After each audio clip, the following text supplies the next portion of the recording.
예. 제가 강연할 때 여기 성경책이 항상 있었는데 제가 그 집 나온 지 한 5일 됐거든요. 포항을 지나 부산을 지나 서울로 잠시 올라갔다가 다시 강릉에 내려왔다가 이제 청주로 오는 과정에서 이 성경책이 없어졌어요. 무려 22년을 들고 다녔던 성경책인데 거의 뭐 레전드인데 제 성경책 보면 레전드인데 성경책이 없어졌어요. 어디서 없어졌는지 지금 행방이 묘연한 상태입니다. 예. 근데 한편 생각해 보면은 뭐 죽을 때 성경책 가져가는 건 아니니까 라는 생각을 하게 됩니다. 어차피 종이고 말씀은 살아있는 것이기 때문에 라는 위안을 삼으면서 지금 이 자리에 올라왔습니다. 예, PT 화면을 그냥 일단 한번 띄워주실래요? 제가 무슨 말씀을 전해야 될까 계속 생각하면서 왔습니다만은 일단은 제가 상황에 대해서 간략하게 브리핑을 해드리고 본론으로 들어가는 게 좋을 것 같습니다. 여기 계신 분들은 나라와 민족을 위해 기도하시는 분들로 제가 알고 있습니다. 또 복음 통일을 위해서도 기도하시는 분들로 알고 있는데요. 먼저 한국 상황을 정리를 해드리면은 별로 좋지 않은 상황들이에요. 한국 교회 상황이기도 하고. 근데 우리의 생각과 하나님의 생각은 다르죠. 우리의 생각은 성경책이 잊어버렸을 때 참 실망스럽다라고 생각을 하지만 하나님의 생각은 또 다른 것일 수 있습니다. 우리는 1시간 안에 목적지에 가고 싶지만 하나님께서는 모든 더럽고 불결한 것들을 내려놓고 10시간에 돌아서라도 하나님이 원하시는 곳에 가게 하시기를 원할 수도 있습니다. 그러니까 우리의 생각과 하나님의 생각은 다르죠. 복음 통일이라는 것도 제가 전제하고 결론부터 내리고 시작을 하자면은 우리는 복음 통일을 한국이 회복되고 한국 교회가 갱신을 해서 북한을 구원하고 해방하고 복음으로 하나가 돼서 남북이 복음으로 하나가 돼서 세계 선교하는 나라, 땅끝까지 복음을 전하는 나라 그 생각을 주로 합니다. 뭐 실제로 복음 통일이라 하면 통일이니까 그렇게 생각을 합니다만은 그건 우리의 생각이고 하나님의 생각은 또 다를 수 있습니다. 하나님이 생각하는 복음 통일은 한국 교회가 만약 갱신하지 못한다면 아무리 올바른 길로 가야 된다고 얘기를 해도 가지 않는다면 어떻게 할 거냐 말이에요. 그럼 남은 자들의 기도는 어떻게 되는 겁니까? 그루터기처럼 남아있는 사람들이 부르짖는 건 어떻게 되는 거예요? 다 무의미해지고 산산이 흩어져 버리는 것이냐? 그런 질문에 대해서 아니다가 답이겠죠. 우리의 기도는 땅에 떨어지지 않기 때문에. 에스겔 9장 4절에 나오듯이 이스라엘 백성들이 하나님께 가증한 일을 하고 각양 곤충과 짐승들을 벽에다 새겨놓고 장로들마저 우상 숭배를 하니까 하나님께서 이스라엘을 심판하세요. 그런데 심판하실 때 울며 통곡하는 자들이 있습니다. 이 가증한 일들로 인해 울며 통곡하는 자들을 허리에 먹그릇을 찬 서기관을 한 그 천사, 심판을 하는 천사가 울며 통곡하는 자들, 이 가증한 일들에 대해서 애국하는 자들의 이마에 표를 하라 하시고 보존시키시죠. 그들을 통해 말씀을 보존시키시고 결국 유대 백성들이 이방의 잡족처럼 사라지지 않고 예수님이 나오게 하는 그 보존할 수 있는 길을 만들어 주십니다. 우리는 한국 교회가 갱신하고 한국 사회가 새롭게 돼서 북한을 구원하고 해방하고 복음으로 통일해서 세계 선교하는 나라를 꿈꾸지만 그런데 만일 한국 교회가 회복되지 않는다면, 돌이키지 않는다면, 그럼에도 불구하고 울며 통곡하는 자들, 애국하는 자들을 남겨두셔서 그들의 기도를 통해 그 남은 얼마 안 되는 사람들의 기도를 통해 하나님이 어느 날 갑자기 북한의 우상 체제를 먼지처럼 무너뜨리실 수도 있습니다. 한국은 여전히 혼란과 혼돈과 무질서 상태가 될 수도 있지만 그 행위에 합당한 열매를 거둬야 되겠죠. 그러나 그 남은 자들의 기도를 통해서 하나님이 북한을 재건하시고 북한에 학교 짓고 병원 짓고 성전을 세우게 하시고 또 그 사람들을 통해 새로운 나라를 만들듯이 북한을 선교의 기지로 새롭게 하신 뒤에 그 사람들이 만주와 연해주로 달려가게 하시고 몽골의 초원을 지나 티베트의 고원을 넘어 스탄 국가를 지나서 이스라엘까지 복음을 전하게 하시고 예수님이 다시 오셔서 새하늘 새 땅이 열릴 수도 있어요. 그럼 복음 통일은 어쩌면 새 예루살렘일지도 모릅니다. 우리는 복음 통일을 위해 기도하지만 우리가 생각하는 복음 통일과 실제 복음 통일은 다를 수도 있다는 거예요. 그러니까 우리가 생각하는 복음 통일과 다르게 진행된다고 해서 실망하거나 낙심낙담할 필요가 없다는 겁니다. 그래서 제가 오늘 말씀드릴 결론은 절망해서는 안 된다는 것이고요. 우리의 가장 큰 적은 우리 안에 절망감이라는 겁니다. 이것과 싸워 이길 때 하나님께서 그 남은 자들을 통해서 역사하신다는 겁니다. 먼저 지금 상황을 제가 간략하게만 정리를 해드리면요. 네, 이 책을 먼저 잠깐 소개해드리고 넘어갈게요. 이 책 꼭 사보십시오. 네, 이건 제가 14권째 쓴 책이지만 지금까지 책 선전한 적은 처음입니다. 이거 무조건 보셔야 됩니다. 그리고 지금 베스트셀러예요. 베스트셀러 그 교보문고 종교 분야 1등, 정치 사회 분야 뭐 몇 등으로 올라가 있습니다. 무조건 보십시오. 이거는 제가 넘어가고요. 자, 제가 북한 얘기를 먼저 간략하게 브리핑을 해드리고 진짜 드려야 되는 말씀을 드리도록 하겠습니다. 자, 지난 9월 초에 북한이 최고인민의 대의원회의라는 걸 했어요. 이게 우리나라 국회에 해당되는 건데 간단히 얘기하면은 뭐 여기 뭐 별의별 얘기들이 있지만 요겁니다. 북한의 수뇌부가 공격받을 경우에는 핵을 공격하겠다. 그러니까 북한이 만일 위험해지면은 김정은이 핵 버튼을 누르겠다라고 법으로 만든 거예요. 언제든지 핵을 쓸 수 있다라고 결정을 했는데, 자 이게 되게 좀 웃긴 게요. 김정은이 마음에 그러니까 수 틀리면은 핵무기 쏘겠다고 얘기한 거예요. 우리는 핵을 머리에다 지고 있기 때문에 별로 감이 없지만은 여러분들 나라와 민족을 위한 기도를 할 때 심지어 차별금지법을 막기 위해서 기도하시는 분들도 핵 문제를 이해를 해야 됩니다.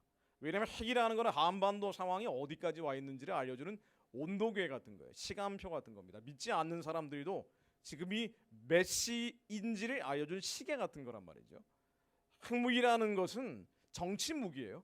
핵은 실제로 쓰지는 않죠. 2차 대전 이후에 써본 적이 없는데도 불구하고 나라들이 만드는 이유는 핵을 가지고 정치적인 목적을 관철시키기 때문입니다. 공간에 협박하는 무기란 말이에요. 근데 이 공간에 협박하는 무기를 북한이 드디어 완성했다라고 한 거예요. 이번에 법을 만든 게.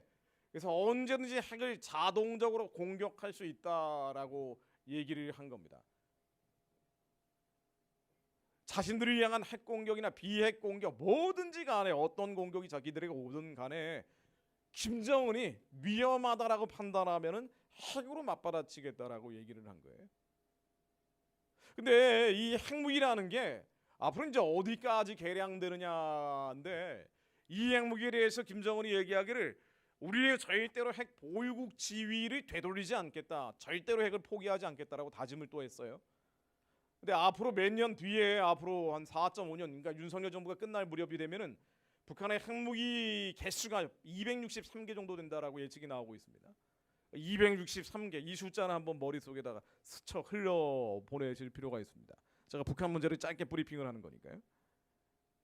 263개면은요, 지도로 보여드리면은 다른 나라들하고 비교를 할 때 요 정도 수준입니다. 러시아가 제일 많아요. 6,375개, 미국이 5,800개, 중국이 320개 되는데 프랑스가 290개. 그러니까 앞으로 4.5년 뒤면은 중국이 혹은 프랑스가 북한하고 비슷해진다는 얘기예요. 최소 263개이기 때문에 북한의 핵무기가 세계에서 네 번째, 다섯 번째 수준이 된다는 얘기입니다. 자, 그러면은 이제 우리는 이제 북한의 핵무기가 이 정도 되면은 무슨 일이 벌어지는지 전혀 뭐 말하는 사람도 없고, 뭐 대통령도 얘기 안 하니까 참 대단해요. 대통령도 얘기를 안 하니까. 근데 이제 이렇게 되면 이제 어떻게 되냐면은요, 핵무기라는 것은 공간을 치고 협박하는 무기예요. 왜 나라들이 핵무기를 만드냐면은 이란이 핵무기를 만들면 이스라엘도 만들어야 되는 거고, 인도가 핵무기를 만들면 파키스탄도 만들어야 되는 거예요. 정치학의 국제정치학의 가장 1장 1절에 나오는 얘기가 뭐냐면은 핵을 가진 체제와 핵을 갖지 않은 체제가 있을 때 핵을 가진 체제 옆에는 핵이 없는 체제는 인질이나 노예가 된다는 거예요. 핵이라는 것은 절대 무기거든요. 반지의 제왕은 절대 반지 같은 거란 말이에요. 지금 아마존에서, 한국에서도 아마존 볼 수 있나요? 아마존에서도 반지의 제왕 그 시리즈가 나온다 그러던데, 이게 전혀 그런 건 안 보시죠? 이거 보지 마세요. 저도 안 봤습니다. 나온다고 막 이렇게 얘기하는 거고요. 근데 이 핵무기를 가지고 핵을 갖지 않은 체제를 정치적으로 협박하고 공갈할 때 핵을 갖지 않은 나라는 아무리 100만 대군이 있다고 해도 대응할 수가 없다고요. 그래서 핵이 무서운 거란 말이에요. 북한의 핵무기가 세계에서 4번째, 5번째 수준이 되면은 한마디로 얘기해서 북한은 안 망합니다. 북한은 무너질 수가 없습니다. 핵을 가지고 있는 나라가 2차 대전 이후에 망한 사례도 없을 뿐 아니라 오히려 그 주변에 있는 나라들은 핵 공갈, 핵 협박에 의해서 인질이나 노예가 될 가능성이 매우 높죠. 예를 들면 이런 거예요. 예전에 이석기라고 아시죠? 통진당의 이석기라는 사람이 자기 조직원들 모아놓고 밤마다 했던 연설 중에 핵심적인 내용이 북한의 핵무기 얘기했습니다. 그러니까 악한 영들의 지배받고 있는 사람들도 지금의 시간이 어느 때인지 핵무기를 얘기를 한다니까요. 뭔가 하니 이 핵무기가 북한은 완성됐다라는 표현을 쓰면서 완성됐다는 거는 핵무기를 미사일에 달아버린다는 거거든요. 그래서 언제든지 날릴 수 있게 만든다는 겁니다. 이 핵무기가 앞으로 4.5년 뒤에는 263개가 된다라고 예측이 되고 있는 거예요. 자, 그런데 이게 앞으로 이석기가 말하기를 이 핵무기가 완성이 됐기 때문에 병풍처럼 뒤에다 쭈르륵 둘러놓은 상태에서 이제 앞으로는 전면전은 없다. 6.25 같은 전쟁은 없다는 거예요. 왜냐하면 핵이 완성됐기 때문에. 핵을 가지고 있는 북한과 전면전을 벌일 나라는 없다는 겁니다. 무슨 짓을 해도 북한은 앞으로 국지전이나 비정규전을 더 많이 일으켜 나갈 것이다라고 얘기를 했어요. 천안함이나 연평도 사건 같은 거, 작은 규모의 전쟁들 말이죠. 이런 것들이 일으켜 나갈 때 한국은 대응할 수 없다라는 거예요. 이석기 얘기는 뒤에 핵이 있으니까 이걸 군사용어로는 병풍 전략이라고 말을 합니다. 그리고 우리는 이때 후방에서 교란을 시켜야 되기 때문에 파출소를 습격을 하고 총기를 탈취하고 철탑을 부수고 이런 얘기들을 모의를 했다가 걸린 겁니다. 실제로 이게 거의 10여 년 전 일인데 이제 10여 년이 지났고 앞으로 4년, 5년 정도가 지나버리면은 북한의 핵미사일은 정말 세계적인 수준이 되기 때문에 그때부터는 한국을 상대로 국지전 비정규전을 벌여 나간다고 하면 우리는 어떻게 할 수가 없어요. 주한미군이 있다고 해도 예전에 천안함 연평도 사건 때는요. 북한이 한번 도발을 하면은 미국 칠함대가 와서 엄포로 났단 말이에요. 너희들 한 번만 더 그러면 가만 내버려 두지 않겠다라고 으르렁거리니까 북한이 깨갱하면서 도망가 버린 겁니다. 더 확전을 시키지 않은 거예요. 근데 이제는 핵무기가 완성되면 얘기가 달라집니다. 세계에서 4번째, 5번째라니까요. 그러면은 잠수함에서 발사되는 SLBM이라는 것도 있고 대륙을 날아가는 ICBM이라는 것도 있고 미국도 위협을 받는 거예요. 미국과 북한이 싸워서 이길 수는 없겠죠. 그런데 한 방 맞을 수는 있단 말이에요. 미국도. 그러면 감히 북한을 건드릴 수는 없는 겁니다. 건드렸다가는 핵미사일이 날아올지도 모른단 말이에요. 이 위험을 감내하면서까지 한국을 지킬 수는 없는 거예요. 이 핵미사일은 뭐냐면요, 미국이 한국에 손털게 만드는 거란 말이죠. 남한을 들들 볶아갈 때 북한이 남한을 들들 볶을 때 미국이 개입하지 못하도록 만드는 겁니다. 근데 한번 이렇게 장난을 치면은요, 한국은 경제가 크단 말이죠. 북한은 장난쳐도 되는데 한국은 외생 변수가 많은 나라예요. 북한이 국지전 비정규전 한번 벌이면은요, 외자 유출됩니다. 주가 폭락하는 거예요. 가뜩이나 지금 금리가 미국에서 유럽에서 인상돼 가지고 아주 치도곤을 치르고 있는데 한국은 경제가 휘청되는 겁니다. 그럼 어떻게 되느냐? 북한이 장난치지 못하도록 슬슬 달랠 수밖에 없어요. 북한의 요구를 들어줘야 되는 거예요. 그래서 한반도 평화라는 이름으로 예전 정부 때도 지금도 사실은 크게 달라지지 않았지만 많은 지원을 우회적으로 하려고 했죠. 유엔의 대북 제재가 있는데도 불구하고 계속 도와주려고 했단 말이에요. 돈 달라면 돈 주고 쌀 달라면 쌀 주고 비료 달라면 비료 주는데 가장 큰 건 뭔고 하니 바로 인사권입니다. 북한의 비리를 건드리는 사람들은 고위직에 임명할 수가 없는 거예요. 왜냐하면 이런 사람이 대선 후보라도 되면은 그러면은 전쟁하자는 거냐 이런 반응이 여론에서 나올 수밖에 없죠. 그래서 앞으로 4.5년 뒤에 대선이 치러질 때 여당이건 야당이건 북한 비위를 건드리는 사람은 후보로 나오기 어렵습니다. 나올 수는 없습니다. 불가능합니다. 그래서 여당이건 야당이건 북한 눈치 보는 사람이 대통령이 될 수밖에 없는 거고, 이제 그렇게 되면 이제 그 다음에는 어떻게 되느냐? 그 다음에는 이게 바로 국내 정치에 미치는 함수죠. 북한 체제가 사실은 내구성이 없는 체제예요. 아니 주민들이 90년대 중반에 300만 명이나 굶어 죽었습니다. 이 체제는 예전에 망했어야 돼요. 끝났어야 됩니다. 게다가 하나님의 대적하며 기비성 김정은을 신이라고 주장하는 체제잖아요. 태양신이라고 주장하는 체제입니다. 원래 망해야 되는데 이 망해야 되는 북한 체제가 망하지 않고 버티면, 여러분, 남한의 북한 정권과 유착돼 있는 사람들, 딱 붙어 있는 사람들, 친북이라고 불러도 되고 종북이라고 불러도 되고 주사파라고 불러도 되고 뭐라고 부르든 간에 북한 정권과 잘 지내겠다는 사람들이 점점 바로 하는 거예요. 근데 이 북한 정권과 잘 지내겠다는 사람들은 유물론자들입니다. 예전에 운동권 한참 데모할 때 화염병 들고 다녔던 그런 사람들이란 말이죠. 하나님 마음속에 두기 꺼려하는 사람들. 근데 이 사람들의 힘이 더 세지는 거예요. 앞으로 더 세진다는 거예요. 유물론자들, 사회주의자들, 공산주의자들, 그러니까 주체 사상파들 더 많아진다는 얘기입니다. 그 얘기 나중에 제가 또 시간 되면 말씀드릴게요. 자, 그러면은 이들이 한국에서 가장 먼저 통과시키겠다는 법이 있어요. 이 사람들이 제일 먼저 통과시키겠다는 법이 있습니다. 정치권에 있는 사회주의, 공산주의 계열 사람들이. 무슨 법인지 아세요? 아니, 국가보안법이 이미 형해화됐기 때문에 사실 적용이 안 됩니다. 네, 이거 공부를 되게 많이 하시는 분이시네. 네, 뭐 내각제도 있고요. 법이 있습니다. 구체적인 법. 차별금지법입니다. 희한하죠. 차별금지법은 동성애 얘기잖아요. 근데 북한과 유착돼 있는 사람들이 제일 먼저 통과시키지 않은 법이 차별금지법이에요. 유물론자들은, 하나님의 마음속에 두기 꺼려하는 사람들은 영적으로 통하는 게 있는 것 같아요. 그래서 한국에서는 사실 북한도 교회를 없앤 체제잖아요. 남한에서도 그 뒤에 있는 어둠과 흑암의 영들은 교회를 없애는 게 목표죠. 근데 교회를 없애기에는 제일 좋은 법이 지금은 차별금지법이란 말이에요.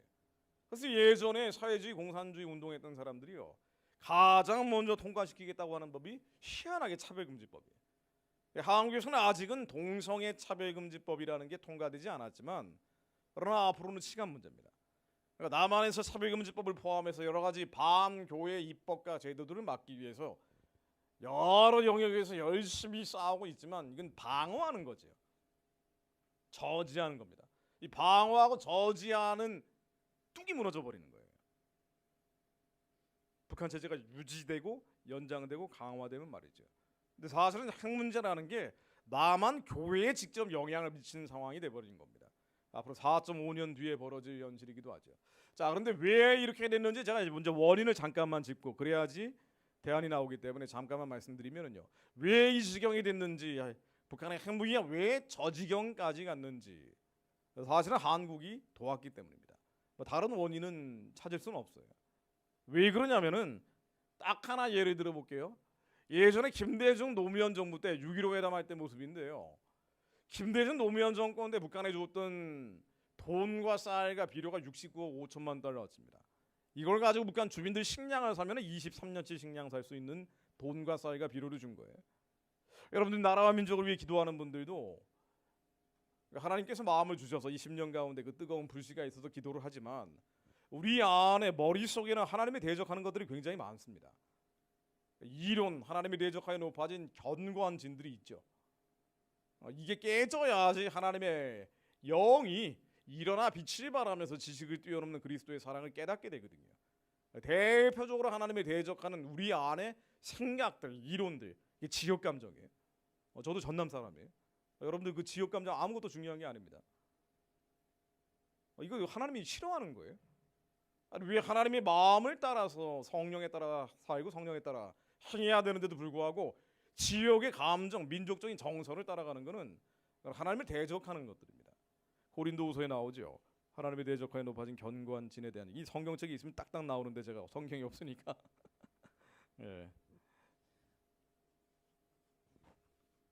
고린도후서 10장 3절 말씀이죠. 우리야 육신으로 행하나 육신에 따라 싸우지 아니하노니 우리의 싸우는 무기는 육신에 속한 것이 아니요 오직 어떠한 견고한 진도 무너뜨리는 하나님의 능력이라. 이 견고한 진, 하나님의 강력으로, 하나님의 능력으로 견고한 진이 무너져야 된다고 나오죠. 이 견고한 진은 밖에 있는 게 아니라 우리 안에 있는 거라고 얘기가 나옵니다. 이 하나님의 능력으로 모든 이론을 무너뜨리며 하나님 아는 것을 대적하여 높아진 것을 다 무너뜨리고, 이론과 하나님 아는 것을 대적하여 높아진 것들, 우리 생각 안에, 이 사상과 이념이라는 영역 안에 하나님이 대적하는 것들이 되게 많아요. 이게 다 깨져버려야 된다는 얘기입니다. 유물론 사회주의건 공산주의건 민족주의로 가장하고 있는 주체 사상이건 모두 다 깨져야 되는데 이 모든 생각을 사로잡아 그리스도에게 복종하게 해야 된다라고 명령하십니다. 그래서 김대중 씨 좋아하는 분도 많이 있겠지만 그거하고 다른 차원의 얘기를 하는 거예요.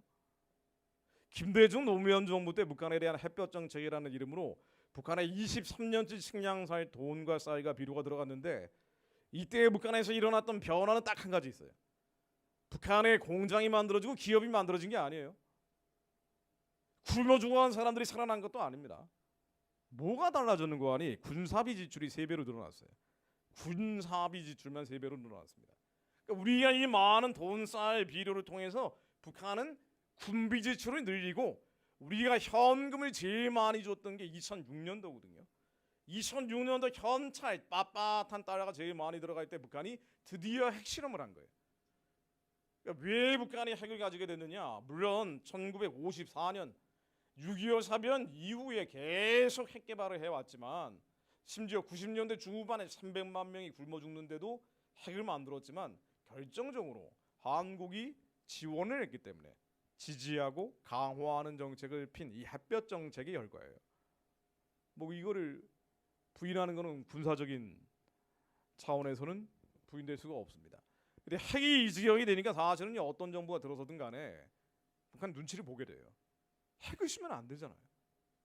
근데 쟤네들은 막 가겠다 그러니까, 막 나가겠다 그러니까.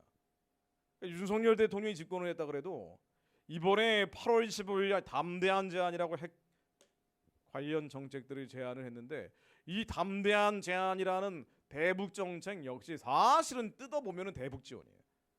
왜냐하면 눈치를 봐야 되는 상황이라는 거예요. 물론 조건을 붙였어요. 북한이 실질적인 비핵화를 하게 될 경우는 경제를 개선해주겠다, 지원하겠다는 겁니다. 근데 북한은 절대 핵무기를 안 없애겠다는 거 아니에요. 공허한 조건을 붙이고 사실은 북한을 달래겠다는 얘기죠. 달랠 수밖에 없는 상황이라는 거예요. 앞으로 대통령이 누가 되든 간에. 자, 그렇다면 북한 정권이 무너진다는 거는 쉽지가 않다는 얘기입니다. 이론적으로는 무너지는 게 쉽지가 않은 거예요. 그러니까 북한 정권이 무너지지 않고 앞으로 더 핵을 만들게 되면은, 더 핵 개발을 하고 핵 개량을 하게 되면은, 그러면은 북한 정권이 유지되고 연장되고 강화되면서 남한의 유물론자들도 더 창건하고 더 바로하고, 북쪽에서는 마르크시즘, 사회주의 공산주의를 마르크시즘이라고 부르잖아요. 이 마르크시즘이라는 영적인 파고가 내려오고 남한의 유물론자들이 여전히 창궐하고 바로를 하면서 해양에서는 네오마르크시즘이라고 그러죠. 흔히 젠더주의라고 얘기하는 동성애 차별금지법을 필두로 한 온갖 동성애 쓰나미가 한국을 양쪽에서 덮어버릴 수도 있습니다. 이건 결국 교회가 약화되는 거죠. 이미 문재인 정권 5년 동안 코로나가 발발하면서 코로나 3년 동안 겪어봤던 거예요. 한국 교회가 지하교회를 경험한 거거든요. 아니 이게 정부의 방역 정책 실패를 교회에 돌려버렸잖아요. 교회를 희생양으로 삼아버린 거죠. 지하철 타고 다닐 때는 코로나 환자가 한 명도 안 나온다 그러면서 그거 희한해요.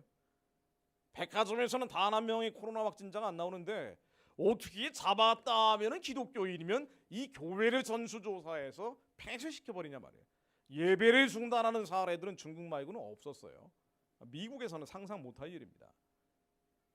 일부 대형 교회가 그냥 마스크도 안 쓰고 미국에서 LA 같은 데서 예배드리다가 벌금을 먹은 사례가 있어요. LA에 있는 존 메가드 목사님 계신 교회라든가. 근데 이건 역시 대법원 가서 뒤집혔습니다. 근데 한국은 우리는 지금 맨날 당하니까 제가 미국에서 보고 있으면은 이거 너무 일방적으로 당한다는 느낌을 받았는데 그냥 일방적으로 당한 거예요. 교회를 그냥 교회만 난도질 친 겁니다. 근데 이게 이런 일들이 왜 그런 거 아니? 예전에 운동권이었던 사람들이 많잖아요.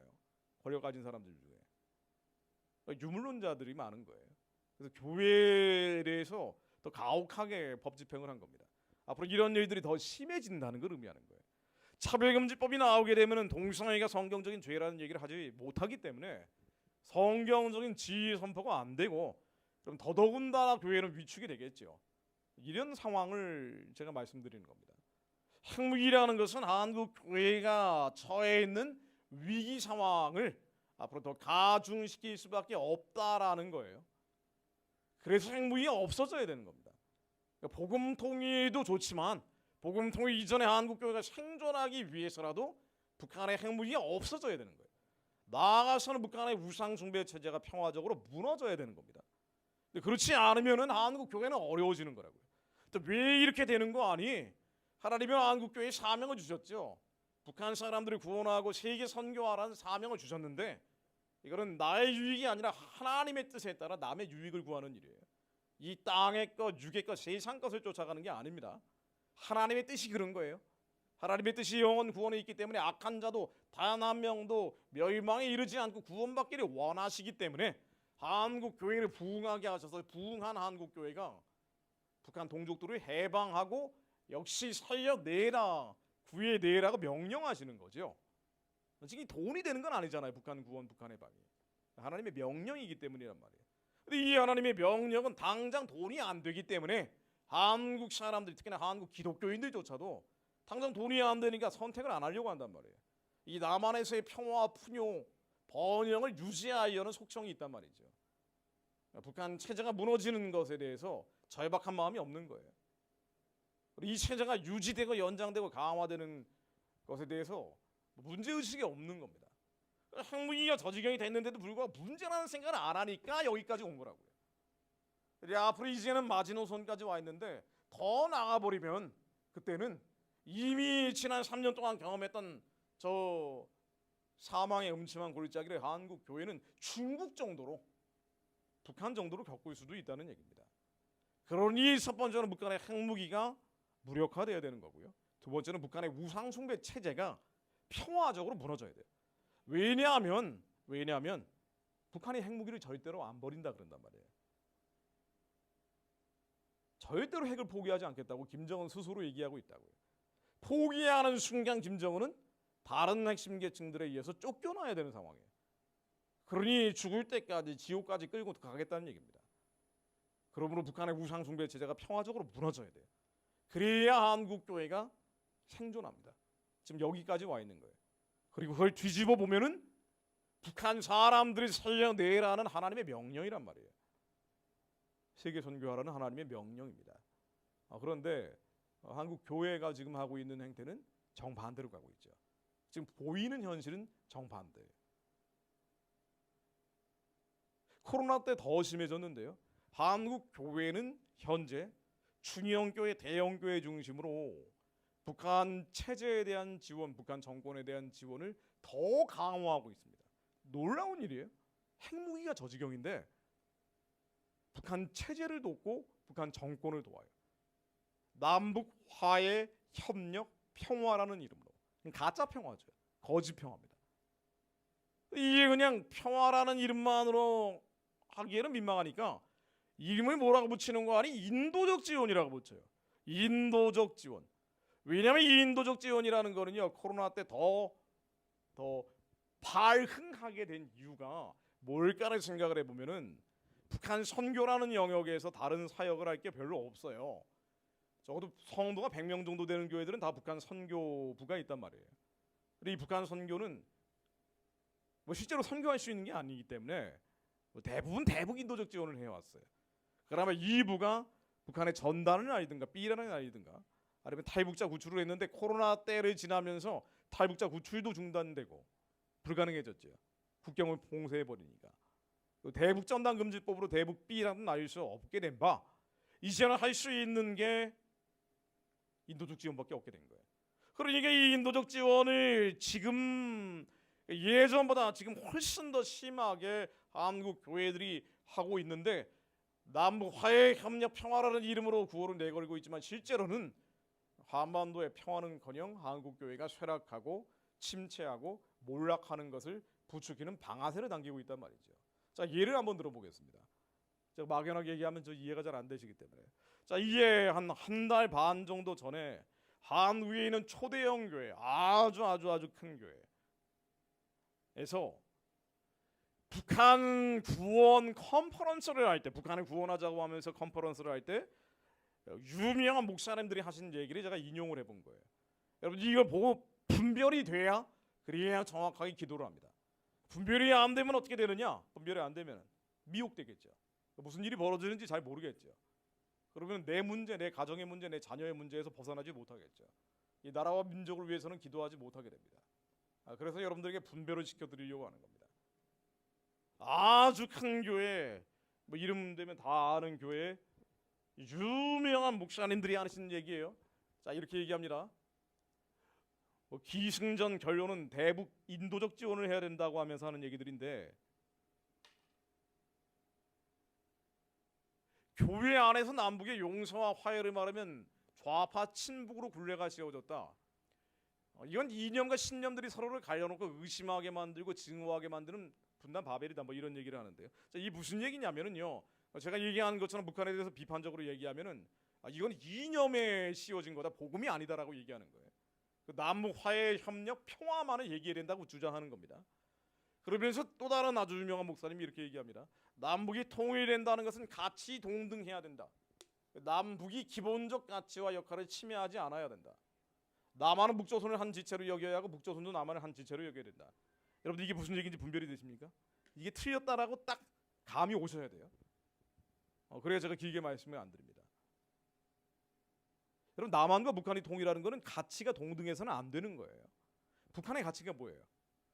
북한은 김일성을 신으로 만들어 놓은 주체 사상이잖아요. 공산주의잖아요. 사회주의잖아요.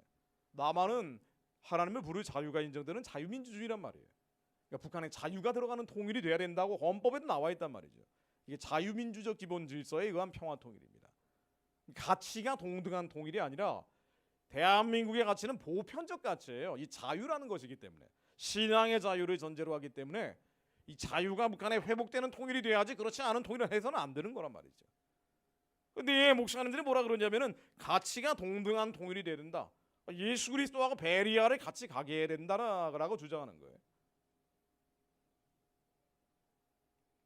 자, 또 다른 주장을 한번 예를 들어보겠습니다. 자, 또 다른 아주 유명한 목사님이, 북한 구원 얘기 나오면 이제 이런 목사님들이 나와서 얘기한단 말이에요.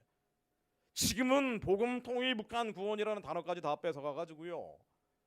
아니 무슨 복음 통일 컨퍼런스 한다는데 나오는 얘기들이 다 이래요. 북한 구원 컨퍼런스 한다는데 나오는 얘기들이 다 이렇단 말이에요. 예전에는 코로나 전만 하더라도 저 같은 사람도 뭐 한 명 정도 들어가 가지고 약간 상쇄되는 면이 있었는데, 제가 이제 코로나 때 계속 미국에 있었거든요. 그랬더니 완전히 천편일률이 돼 버렸어요.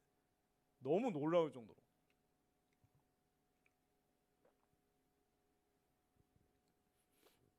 자, 2018년의 평창 올림픽은 88 서울 올림픽과 마찬가지로 한민족에게 하나님이 주신 선물이다라는 거예요. 서로의 증오와 불신을 극복하고 남북 관계를 개선하고 경제 교류를 하고 협력을 진행하고 남과 북이 윈윈하는 방식으로 경제 통합을 해야 된다라고 얘기합니다. 이게 다 좋은 얘기들이에요. 남북 화해, 협력, 평화, 통합 다 좋은 얘기들이죠. 사실은 화해, 협력, 평화, 통합이 좋은 거 아니에요, 보편적으로는. 근데 이게 이제 남과 북의 관계에서 적용될 때는 전혀 다른 의미가 돼버린다는데 문제가 있는 겁니다. 북한은 김일성이 신으로 만들어 놓은 체제란 말이에요. 우리가 진정한 통합을 하려면은 김일성이 신의 자리에서 내려와야 될 거 아닙니까? 그러니까 마피아 집단이 계속 사람들을 억울하게 살육하고 있으면 이 마피아 집단이 해체돼야, 그래야 이들과 통합할 거 아니에요. 통합이라는 이름으로, 남북 화해, 협력, 평화라는 이름으로 북한과 동등하게, 대등하게, 비등비등하게 가자라고 주장을 하는 내용들이에요. 자, 그런데 제가 이제 디테일하게 말씀드리자면은 평창 올림픽이라는 것은, 자, 그때의 모습인데, 김정은의 여동생인 김여정, 그러니까 북한의 수뇌부들이 와서 남북 화해, 협력, 평화라는 이름으로 이 정치적인 쇼만 하고 돌아간 거죠. 남북 관계 뭐 유익이 됐었던 것은 하나도 없습니다. 왜냐하면 북한 주민들은 여전히 고통 상태에 있기 때문에. 세계에서 인구 대비 가장 많은 노예가 있는 곳이 북한이기 때문에. 노예지수 1등이 북한 아니에요. 땅에 결박돼서 이동할 수도 없는 게 북한이기 때문에. 88 올림픽하고 비교하는 건 말도 안 되는 게요. 예전에 1988년 올림픽은 공산권에 있던 기자들이 한국 서울에 와서 깜짝 놀랐어요. 아니 평양은 다 망해가는데 어떻게 서울은 이렇게 부흥을 했는가. 이게 바로 자본주의의 힘이구나. 그래서 이걸 보고 간 동독의 기자들이 동독의 어휘원은 계속 우리는 사회주의를 버려야 된다는 식으로 쓰니까 그 다음 해에 베를린 장벽이 무너지고 베를린 장벽이 무너지면서 독일이 통일이 되고 그 여파로 러시아도 소련에서 벗어나서 러시아가 됐단 말이죠. 근데 그런 공산주의 붕괴의 도화선이 됐던 88 올림픽하고 북한 체제를 유지하고 연장하고 강화하는 수단으로 악용되려고 했던 평창 올림픽하고는 비교하면 안 되죠.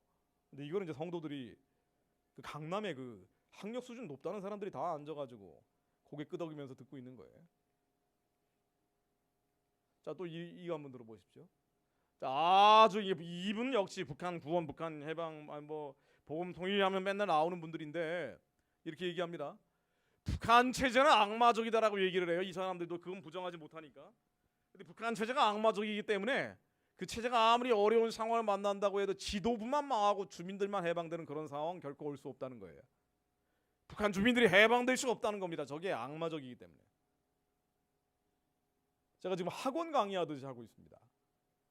학원에서 무슨 쪽집게 강의하듯이 강의하고 있는 거예요. 제가 막연하게 추상적으로 얘기하고 가면 좋아요. 제가 이제 그렇게 한국 와서도 한국에 지금 한 달 동안 머물다 가거든요. 이번 주 금요일 날 미국으로 다시 돌아가는데 그렇게도 강의를 해봤어요. 추상적이고 막연하게 성경에 있는 말씀만 인용을 해서 그랬더니 다들 너무 은혜를 받더라고요. 근데 사실 그러고 끝입니다.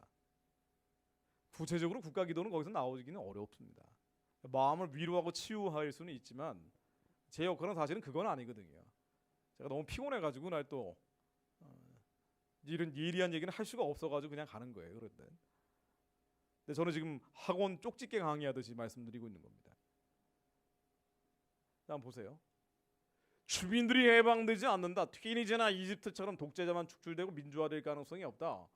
북한 독재 정권이 급변 사태로 무너진다는 이야기는 곧 일반 주민들은 이미 다 죽고 없어진 상태다. 그러니 한국 교회는 북한에 압박해서 깨뜨려 버릴 게 아니라 십자가의 사랑으로 품어서 부활시켜야 된다.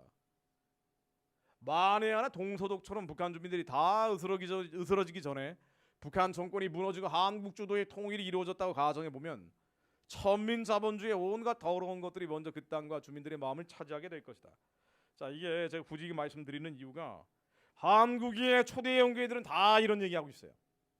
다 지금 이런 얘기하고 있기 때문입니다. 안 그런 교회들은 아예 얘기를 안 하고 있어요. 그러니까 북한 구원 복음통 이 얘기하는 초대 영교회들은 다 이러고 있다는 거예요. 북한 주민들만 해방되는 경우가 없다. 그리고 저들에게는 노예 상태로 계속 있으라는 얘기 아니에요. 성경책 읽으면 강제로 처형당하는 저 상황을 계속 유지하라는 얘기잖아요. 그러면서 무슨 북한 구원 컨퍼런스를 한다 그래요. 이게 얼마나 위선적인 얘기냐 말이에요. 북한 주민들이 해방되지 않으면 무조건적으로 북한을 품어야 된다고 얘기하는 거예요. 북한 정권이 무너지면 안 된다는 얘기입니다. 왜 이런 얘기를 하니까 뭐 배경을 따라가 보면 예전 80년대 운동권 출신이었던 사람들이 목회자가 된 경우도 많고 한국 사회 전체가 왼쪽으로 삐딱하게 기울어진 것도 있고 뭐 여러 가지가 있습니다만은 어쨌든 한국에서 북한 관련 기도하는 흐름들이 큰 흐름들이 다 이렇다는 건 굉장히 참담한 일입니다. 그러면서 또 다른 그 컨퍼런스에 나왔던 또 다른 목사들 얘기를 한번 들어보세요. 그래서 우리가 복음적인 평화 통일이라는 건 뭐냐? 조건 없는 사랑이다. 무조건적인 섬김을 해야 된다. 아낌없이 줘야 된다. 조건 없이 줘야 된다. 조건 없이 줘야 된다. 조건 없이 품어야 된다. 북한에 대해서 무조건 무작정 무차별적으로 줘야 된다가 결론이에요. 이런 이제 복음 통일 어쩌고 저쩌고 북한 구원 어쩌고 저쩌고 하는 사람들 보면 말이죠. 무조건 줘야 된다는 거예요. 무작정 줘야 된다는 거예요. 무차별적으로 줘야 된다는 거예요. 그래서 지금 한국 교회가 하고 있는 북한 관련 선교는 사실상 인도적 지원이라는 5글자에 압축이 돼버리는 거예요. 근데 이게 참 아주 기묘한 게요. 원래는 유엔이 대북 제재를 하기 때문에 5건이나 북한에 대한 제재를 걸고 있어요. 원래는 지원할 수가 없습니다. 그런데 어린이 영유아 취약계층 지원이라 그러면 예외예요. 그래서 제가 미국에서 한 그 복음 통일 컨퍼런스에 몇 달 전에 가가지고 자료집을 이렇게 가져오면서 어떤 한 특정 교회, 한국의 한 특정 초대형 교회가 코로나 기간에 줬던 물자들을 대충 추정해 보니까 최소 1,000억 원이 넘겠더라고요. 이게 어떻게 이게 되지? 교회 재정이 이게 안 될 텐데. 근데 보니까 정부에서는 압박을 하고 계속 북한을 도우라고 압박을 하고 교회 재정 플러스 기업들이 교회를 통해서 북한을 지원하는 거예요. 교회를 통해서 어린이 영유아 취약계층 지원을 하면 면제 사유가 되니까 한계 없이 지원할 수 있더라고요. 기업들이 교회를 통해서 북한 체제를 지원하는 구도가 굳어져 있는 거예요. 이게 인도적 지원이 된 겁니다. 자, 그런데 이게 이제 진짜 인도적인 목적으로 사용되면 좋은데 인도적인 목적으로 사용되면 좋잖아요. 예전에 서독이 동독을 지원할 때도 인도적 지원이라는 걸 했단 말이에요.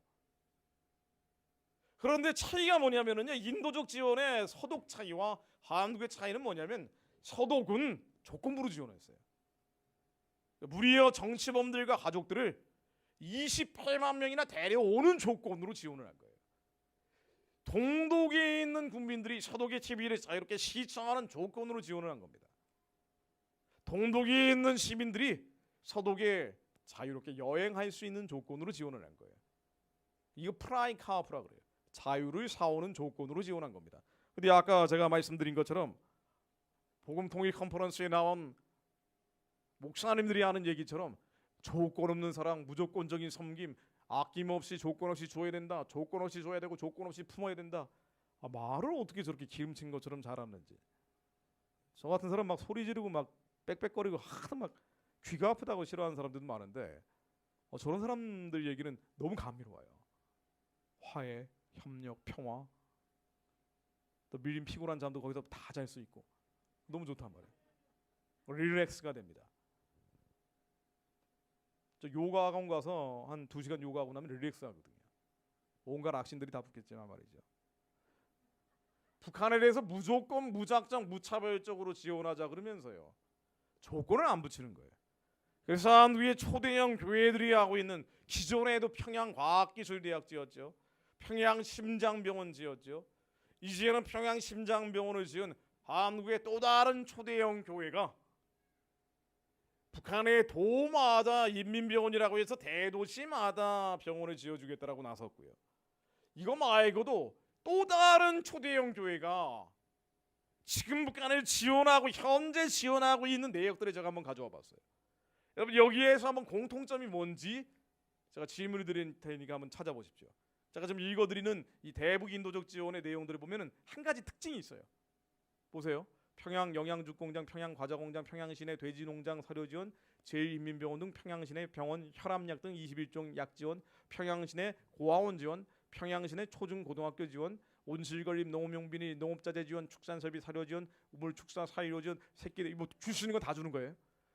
뭐 종자 지원, 산림 녹화 지원, 건축자재 지원, 수해 및 산불 피해 복구 지원, 소독약품 및 장비 지원, 겨울옷 지원, 이건 문제 다 주는 거죠. 의식주를 다 주는 거예요. 근데 여기 공통점이 있습니다. 특징이 있습니다. 그렇죠. 평양이죠. 평양에 집중됩니다. 평양에 집중됩니다. 제가 계속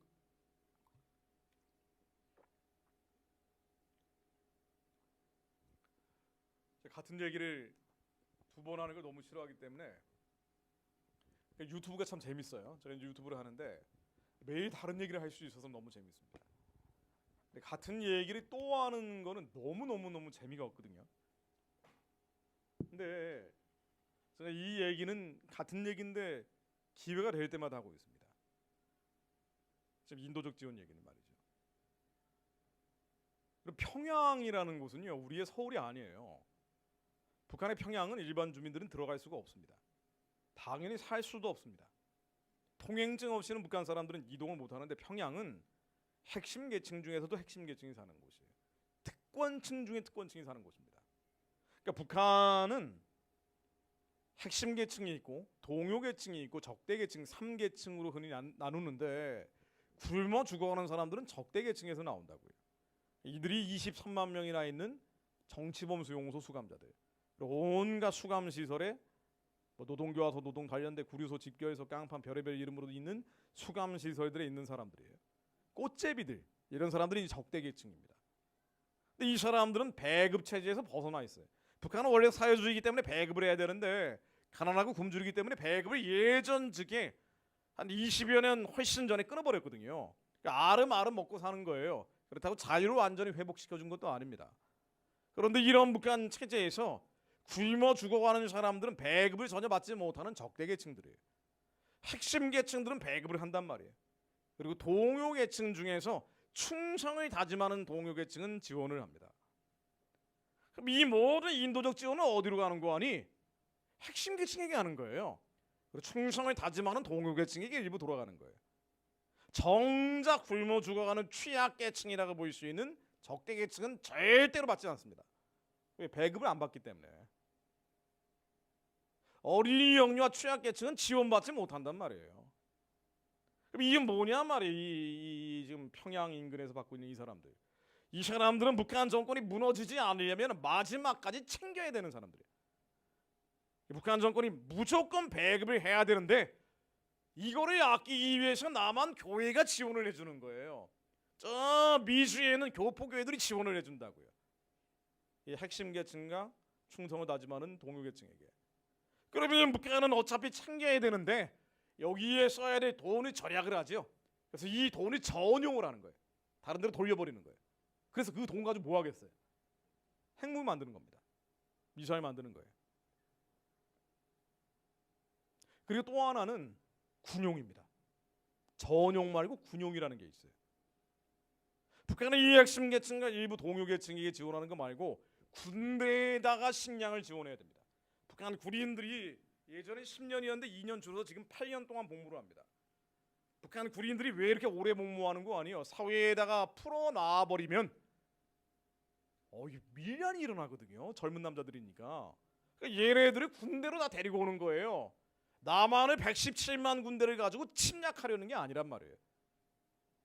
북한 군인들이 117만 명이에요. 한국 군이 몇 명이죠? 예? 60만인가요? 그러니까 한 2배 정도 많은 거예요. 북한이 2배 좀 모자랄 정도로 많은 겁니다. 왜 이렇게 많냐 말이에요. 그 인구가 우리의 절반밖에 안 되는데 인구 대비로 따지면 4배나 많은 거겠죠. 왜 이렇게 젊은 사람들을 8년이나 묶어두는 거 아니?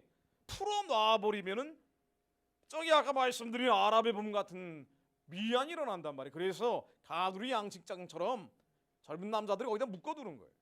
이게 묶어놔뒀는데 식량이 하루에 2끼는 줘야 되는데 2끼도 못 주면 쿠데타를 일으켜요 또. 그러니까 가둬놓고 식량은 줘야 된단 말이에요. 그래서 이 식량을 인도적 지원으로 온 식량을 군용으로 쓸 수밖에 없습니다. 이걸 선군 정치라고 얘기하죠. 군대가 중심이 되는 거예요. 어쩔 수가 없어요. 북한 체제가 유지되려면은. 예를 한번 들어볼게요. 2017년에 한 교회가 이 담임 목사님은 아주 보수예요.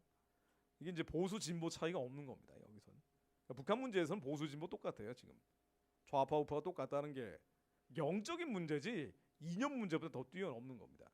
자, 이분이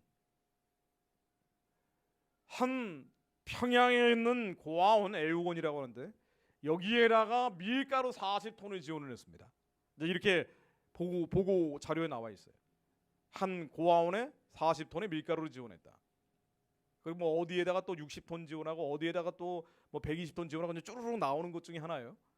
자, 이 보육원에 40톤을 지원했다 그러는데 밀가루 40톤으로 빵을 만들면 몇 개를 만들 수 있는지 계산을 해봤어요.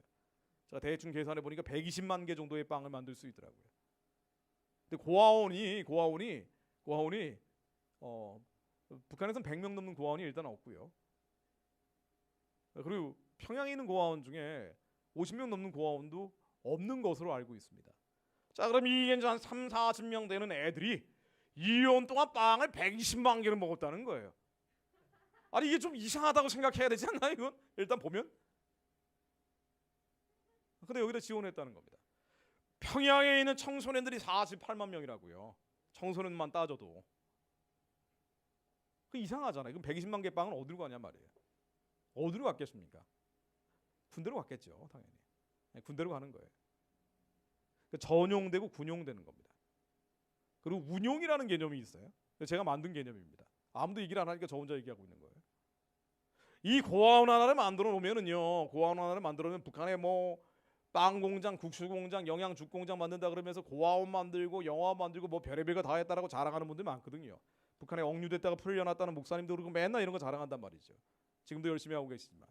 근데 이 고아원을 하나 만들어 놓으면은 매년 여름에 냉방비, 겨울에 난방비, 운영비 쪽으로 계속 돈이 들어갑니다. 어린이 영유아 취약계층 지원이라는 이름으로 계속 돈이 들어가요. 그러니까 이건 창구예요. 이거 운용비입니다. 전용되고 군용되고 운용입니다. 3용이에요. 이 3용으로 인도적 지원이라는 것은 북한 정권을 탱탱하게 살찌게 만드는 거예요. 북한 정권이 원래 무너져야죠. 무너져야 되는데도 불구하고 무너지지 않는 이유가 뭐냐라고 물어보신다면 한국 교회가 무너지지 않도록 방파제 역할을 하고 있기 때문입니다. 미주 보교회들은 훨씬 심해요. 왜냐하면 시민권 가지고 이제 북한을 들락날락거리기 때문에. 그런데 이제 외국 시민권 가진 분들, 북한을 자주 왕래했던 분들이 이런 역할을 하고 있죠. 캐나다 시민권을 가지고 있다든가 미국 시민권을 가지고 있다든가 그런 분들 말이에요. 열심히 하고 있습니다. 우리는 흔히 북한을 지탱해 주는 것은 중국이라고 생각을 하지만 중국은 중유, 정제되지 않은 기름 정도로 주는 거예요. 근데 이건 훈련을 안 하면 그만이에요. 북한 군부대가 훈련 안 하면 그만이고, 사실은 제일 중요한 게 식량이에요. 그리고 특권층들이 자기들이 필요한 생필품들을 공급받아야 됩니다. 특권층들이 민심이 이반돼 버리면은 여기에서 내란이 벌어지는 거고, 군부대가 민심이 떠나버리면 쿠데타가 일어나는 거예요. 모든 독재 체제는 이런 내란이나 쿠데타로 무너지거든요. 근데 이게 막아주는 역할은 누가 하느냐? 교회가 하고 있는 거예요. 한국 교회가 하고 있는 겁니다. 열심히 인도적 지원을 하니까 그러니까 어떻게 돼요? 북한의 핵 개발, 미사일 개발에 전념할 수 있어요. 그래, 너는 북글씨를 써라. 나는 열심히 떡을 썰 테니. 한석봉이 열심히 핵무기를 만들 수 있도록 한국 교회는 떡을 썰고 있는 거예요. 그래서 앞으로 4.5년 뒤에는 한국 교회는 수습하지 못할 상황으로 가게 됩니다. 제가 그냥 하는 얘기 아니고요. 제가 예전에 2006년도에 대한민국 적화보고서라는 책을 처음 썼어요. 제가 무슨 선지자 예언자여서가 아니라 그냥 드라이하게 팩트를 보면, 기도하면서 보면은 너무나 명확하게 가게 돼 있는 거예요. 대한민국이 이미 적화됐다 그랬어요. 2006년도에. 다음은 적화는 됐는데 통일은 아직 되지 않았기 때문에, 왜 이게 밑을 내려다보니까 다 이게 주사파라고 하는 사람들이 한두 개의 문화 권력을 꿰차고 있는 거예요. 그때 얼마나 제가 욕을 먹었는지 모릅니다. 너무 지나치다. 어떻게 이렇게 극단적으로 얘기할 수 있느냐. 근데 그 다음에 무슨 일이 벌어졌어요? 2년 뒤에 광우병 촛불시위 벌어졌죠. 제가 맨날 얘기하던 사람들이 그냥 들고 일어난 거더라고요. 미국산 쇠고기는 하나의 트리거죠. 미국산 쇠고기 먹고 광우병 걸린 사람이 없잖아요. 근데 왜 100일 넘게 서울 한복판이 무장 폭동이 일어났냐 말이에요. 자정 무렵까지는 문화재 같은 걸 하다가 자정이 지나면서 아침에 동틀 때까지는 폭동이 매일같이 벌어지고 경찰이 무려 550명이 다쳤어요. 정신병원에 간 경찰들만 100명이 넘습니다. 공식 통계에 나옵니다. 밤마다 쇠파이프 들고 나오니까 애들이 겁이 나가지고 어린애들이 스트레스로 병원에 가는 거예요. 전 세계에서 미국산 소고기 가장 많이 소비하는 나라가 어딘지 아십니까? 예, 한국이죠. 아니, 미국산 소고기 먹고 광우병 걸렸으면 왜 이러냐 말이에요. 왜? 도대체 무슨 목적으로? 작정하고 한 거죠. 그 이후에 천안함 폭침이나 뭐 세월호 사건이나 한국의 굵직굵직한 사건들이 있을 때마다 뭔가 찜찜한 일들이 많이 벌어지는데, 사실은 대한민국 체제, 이 자유민주적 기본질서라는 체제 자체에 대해서 부정적이고 비판적인 사람들이 언제나 있어 왔기 때문이에요. 이게 문제가 아니라, 사실은 정치 얘기나 사회 현상은 우리의 큰 관심사가 아니라 하더라도 중요한 건 뭔가 아니 교회란 말이에요.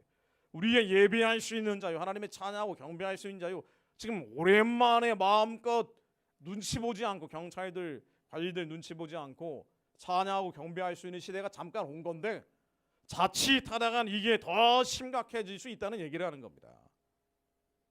예배 자유는 지켜야 될 거 아니에요. 근데 교회가 저러고 있는 거예요. 교회가 저러고 있는 겁니다.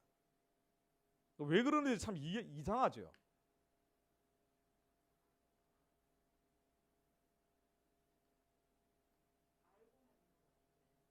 알고 합니다. 예, 알고 하는 거죠. 다 알고 하죠. 모르고 하지는 않습니다. 약점이 많이 잡힌 사람들이 많고요. 북한에 자주 왔다 갔다 하다 보면. 근데 무엇보다도 이제 제가 이제 결론을 내리려고 하는데요. 지금 현상에 대해서 말씀드리는 거예요.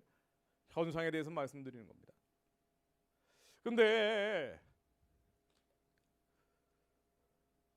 저런 얘기들이 성도들에게 먹히기 때문에 가장 큰 이유는 그겁니다. 저런 얘기들이 나올 때 뭔가 이상하다, 찜찜하다, 문제가 있다라고 느낀다면 계속할 수는 없겠죠. 목사님들도. 이런 얘기를 해서 성도들한테 잘 먹히는 거예요. 성도들이 선택을 하는 겁니다. 제가 얘기하는 것도 3년 거의 2년 정도 된다. 2년 동안 매일 유튜브를 올렸거든요. 뭐 검색만 하면 나오는 거예요. 이런 얘기도 있고 저런 얘기도 있는데 성도들은 한국의 아주 풍요롭고 번영을 누리고 있는 사람들 입장에서는 제 얘기보다는 이 얘기가 더 좋은 거예요. 왜냐하면 남한의 평화, 남한만의 평화를 지키고 싶은 거라고요. 지금 현재가 바뀌기 싫은 거예요. 잘 먹고 잘 살고 있는데 아니 우리가 뭐 불평불만 많지만 상대적인 거죠. 저놈이 나보다 잘 나가는 게 불평불만이지 절대적인 빈곤은 아니란 말이에요. 먹고 살만한 거예요 다들. 얼마나 미국에서 3년 만에 와봤더니 너무너무 잘 먹고 잘 산단 말이에요. 세계 좋은 먹거리는 다 한국에 모여 있는 것 같아요. 먹을 건 세계 최고입니다. 근데 이제 이런 풍요와 번영인데 러시아 한번 가보세요. 러시아에서는 고기도 잘 못 먹어요. 가난해가지고 엄청 가난하단 말이에요. 어디 스탄 국가 가면은 뭐 엄감생신이죠. 뭐 돼지 말린 목살이 나오지 뭐 제대로 먹습니까 고기를? 우리는 뭐 고기를 막 완전히 뭐 희한하게 처리해가지고 말이죠. 불맛을 입히고 거기에다 고춧가루 넣어가지고 세계에서 없는 맛을 만들어낸단 말이에요. 제일 맛있는 음식은 한국에 다 모여 있습니다. 이게 예전에 15년, 20년 전에 일본이 그랬는데 일본도 좀 가라앉으면서 한국이 정말 이 음식 한류도 세계적인 수준이 된 거예요. 그러니까 제 미국인 친구 에런이라고 지금 여기 와 있는데 막 감동을 합니다. 미국 백인인데도 너무 맛있다고. 어떻게 소고기를 이렇게 해서 먹냐고. 근데 한국에서 뭐 여러 가지 스트레스를 받는 일들이 많지만 마음속은 공허하지만 영이 말라가니까. 근데 먹고 살만한 거예요. 그러니 남한의 화해, 평화, 협력 얘기하면 이게 사실 더 좋다고요. 평화로운 복음 통일. 그래 한반도 평화가 먼저 있고 나서 통일로 가야지라고 얘기를 하면서 우리가 대북인 도적 지원을 하는 것은 평화를 유지하는 것입니다. 실제로 그런 면이 있단 말이에요. 북한이 무너지지 않게 하는 거니까. 북한이 무너져버리면 한반도의 현상이 깨져버리거든요. 무슨 일이 벌어질지 별로 달갑지가 않단 말이에요. 통일 비용도 많이 들 것 같고 난민도 대량으로 내려올 것 같고 별로 좋은 게 아닌 것처럼 생각을 해요. 그러니 제가 얘기하는 건 아주 과격하게 들리고 이 양반들이 하는 얘기는 뭐 대부분 저렇게 얘기할 뿐 아니라 훨씬 더 감미롭고 먹음직하고 보암직하단 말이에요. 성도들이 선택하는 겁니다. 그래서 결과적으로는 북한 사람들이 학살당하고 살육당하고 죽어가는데도 불구하고 눈 감아버리는 거예요. 귀 막아버리는 겁니다. 지금도 쪽성경 하나 가지고 있다고 성경책 한 줄 가지고 있다고 해서 처형당하는 사람들이 세계에서 제일 많이 나오는 곳이 북한인데 이 마을에서 저 마을로 이동할 수도 없어서 통행증이 없으면 수감되는 곳이 북한인데 살려달라고 부르짖는 사람들이 저렇게 많이 울며 통곡하고 있는데 내 문제는 아니니까 그냥 넘어가는 거예요. 평화라는 이름으로. 이 가짜 평화죠. 거짓 평화입니다. 남한 사람들의 이기심 때문이라고요. 가뜩이나 나도 힘들고 나도 어렵고 나도 괴로운데 누구를 돌볼 수 있냐는 거예요. 여기서 나오는 겁니다. 그래서 저런 사람들이 번식하는 거예요. 저 사람들이 뭐 주사파건 공산주의자건 사회주의자건 그건 두 번째 문제입니다. 세 번째 문제. 남한 성도들의 이기심이 아주 정교하게 호소하기 때문에 먹혀 들어가는 겁니다. 근데 제가 미국에서 저런 걸 보면서요. 3년 동안 한국에 나오기도 어렵고 나오지도 않았죠 일부러. 와봐야 뭐 저러고 있으니까.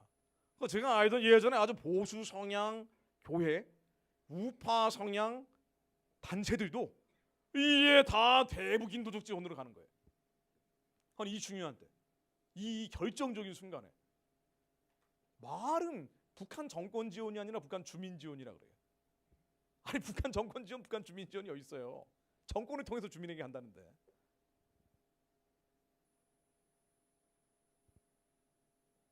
일단 정권을 살리고 주민에게 가는 거거든요.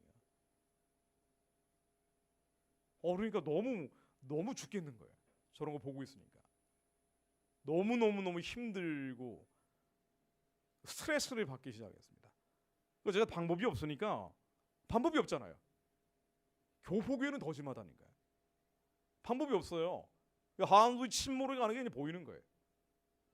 근데 그 안에 배에 타고 있는 사람들은 잘 느끼지 못하고 있는 것 같고, 이대로 가다가 뭐 다른 건 모르겠지만 이대로 가다가 교회가 쇠락할 텐데, 이거 어떤 후보가 되든, 대선에서 어떤 후보가 되든 시간의 문제예요. 사실은 시간에 빨리 침몰하느냐, 좀 시간에 두고 침몰하느냐, 이 문제거든요. 그리고 시간에 두고 침몰하면 깨어날 수 있는 숨 쉴 틈이 있으니까 그나마 좀 낫다라고 생각은 했지만, 그러나 본질은 대통령이 누가 되는 게 아니라 교회의 문제란 말이죠. 정치는 교회의 그림자이기 때문에 교회가 깨어나야 되는데 도저히 깨어날 것 같지가 않은 거예요. 지금까지도 깨어나지 않았기 때문에. 그래서 제가 할 수 있는 게 말씀 읽으면서 기도하는 것밖에 없었습니다. 그냥 성경 말씀 매일 읽으면서, 그러면서 성경학교라는 걸 제가 시작을 했어요. 한 정확히 9개월 전이군요. 물론 그 전에도 할 수 있는 게 성경 읽으면서 기도하는 것밖에 없기 때문에 하루에 한 2시간, 3시간은 성경을 읽었던 것 같아요. 근데 계속 말씀을 읽은 겁니다. 너무 답답하니까 기도도 잘 안 된단 말이에요. 그런 상황에서 무슨 나라와 민족을 위한 기도가 되겠어요? 이거 내 인생과도 이게 직접적으로 연결되어 있는데. 그런데 하나님 말씀을 매일같이 읽다 보니까 저한테 느껴진 감동은 뭐냐면, 제가 내린 결론은 뭔고 하니, 한국이 저지경이 되고 북한 동포들은 해방되고 후원되지 못하고 나라와 민족을 위한 기도를 하지만 응답받지 못하는 이유가 뭘까? 이 김정은 때문이고 한국의 유명한 정치인들 때문이고, 피상적으로는 그런데 하나님의 말씀 앞에 섰을 때 느껴지는 감동은요, 이건 나 때문이다. 나 때문이다. 이게 제 최종 결론입니다. 무슨 얘기인 거 아니에요? 시편 119편 140절로 주의 말씀이 심히 정미함으로 주의 종이 이를 사랑하나이다. 하나님의 말씀은 정미합니다. 정미해요. 이 정미한 건 아주 정교하고 세밀하다는 거거든요. 하나님의 도는 완전하고 여호와의 말씀은 정미하니 저는 자기에게 피하는 모든 자의 방패시로다. 하나님의 말씀은 아주 날이 서 있기 때문에 우리 안에 감춰져 있던 것, 숨겨져 있던 것들이 다 드러내는 것이 완전하신 하나님의 말씀입니다. 말씀만이 깨끗한 거예요. 말씀만이 순결한 겁니다. 말씀만이 정결하고 말씀만이 거룩하죠. 하나님의 말씀은 히브리서 4장 12절에 나오듯이 살아있고 운동력이 있어 좌우의 나의 손 어떤 검보다도 예리하여 혼과 영과 및 관절과 골수를 찔러 쪼개기까지 하며 또 마음의 생각과 뜻을 판단하나니, 마음의 생각과 뜻, 우리의 숨겨져 있는 이 자아 안에 있던 것들이 다 판단하고 영과 혼을 갈라서 우리의 영은 새로운 피조물을 거듭났지만 혼적인 영역들, 여전히 불결하고 불순한 것들, 이것들을 다 드러내서 도려내버리시는 것은 말씀이란 말이죠. 우리는 평소에는 죄라고 생각하지 못했던 것들이 하나님의 정미하신 말씀 앞에서는 죄라는 게 드러나는 거예요. 나의 숨겨져 있던 것들이 드러나는 겁니다. 그 말씀은 또 뭐라고 얘기하고 있는 거 아니에요? 시편 107편 10에서 14절로 이런 말씀이 나옵니다. 사람이 흑암과 사망의 그늘에 앉으며 곤고와 쇠사슬에 매임은 하나님의 말씀을 거역하며 지존자의 뜻을 멸시함이라. 자, 그렇다면은 한국 교회가 당하고 있는 것도 하나님의 뜻을 멸시하고 지존자의 뜻을 거역했기 때문이라는 말씀입니다. 내가 힘들고 괴롭고 아프다고 느끼는 것도 하나님의 말씀을 거역하고 지존자의 뜻을 멸시했기 때문이라는 결론이에요. 우리가 당하고 있는 일생에서 여러 가지 고난들 말이죠. 이 고난들도 하나님의 말씀은, 이 정미한 하나님의 말씀, 우리의 마음과 생각과 뜻을 다 드러내시는 하나님의 말씀은 네 때문이다 라고 얘기하시는 거예요. 김정은 때문도 아니고 한국의 유명한 정치인들 때문도 아니고 너 때문이다라고 얘기하시는 겁니다. 우리가 하나님의 말씀을 거역하며 지존자의 뜻을 멸시합니다. 이 사실 받아들이기 어려운 얘기예요. 굉장히 받아들이기 어려운 얘기입니다. 코로나 기간 3년 동안에 치도건이 치렀던 교회들은요, 사실은 경건한 교회들이에요. 부르짖어 기도하는 교회들. 이런 교회들이 더 엄한 정권의 칼날 앞에 섰단 말이죠. 정부 방역 지침 순종하며 갔던 큰 교회들은 오히려 예배 안 드리니까 신이 난다 하면서 빵빵거리면서 갔단 말이죠. 근데 이런 어려움이 말이죠. 아니 우리가 당하고 있는 여러 가지 억울함들 말이죠. 이게 다 하나님의 말씀을 거역하며 지존자의 뜻을 멸시했기 때문이라고 주님은 명령하시는 거예요. 그렇다라고 얘기하시는 거예요. 근데 이걸 받아들이기가 쉽지가 않단 말이죠. 받아들이기가 쉽지가 않은 겁니다. 하나님이 이 하나님의 말씀을 거역하며 지존자의 뜻을 멸시하나, 그래서 흑암과 사망의 그늘에 앉아 있는 하나님의 아들 딸들을 어떻게 하시는 거 아니에요? 그러므로 수고로 저희의 마음을 낮추셨다고 합니다. 어려움을 주신다고 그래요. 시련과 환난과 고난을 주신다고 합니다. 우리가 다 아는 시련과 환난과 고난이 진짜 하나님의 말씀을 거역하고 지존자의 뜻을 멸시했기 때문인가라고 의아해지는 대목이에요.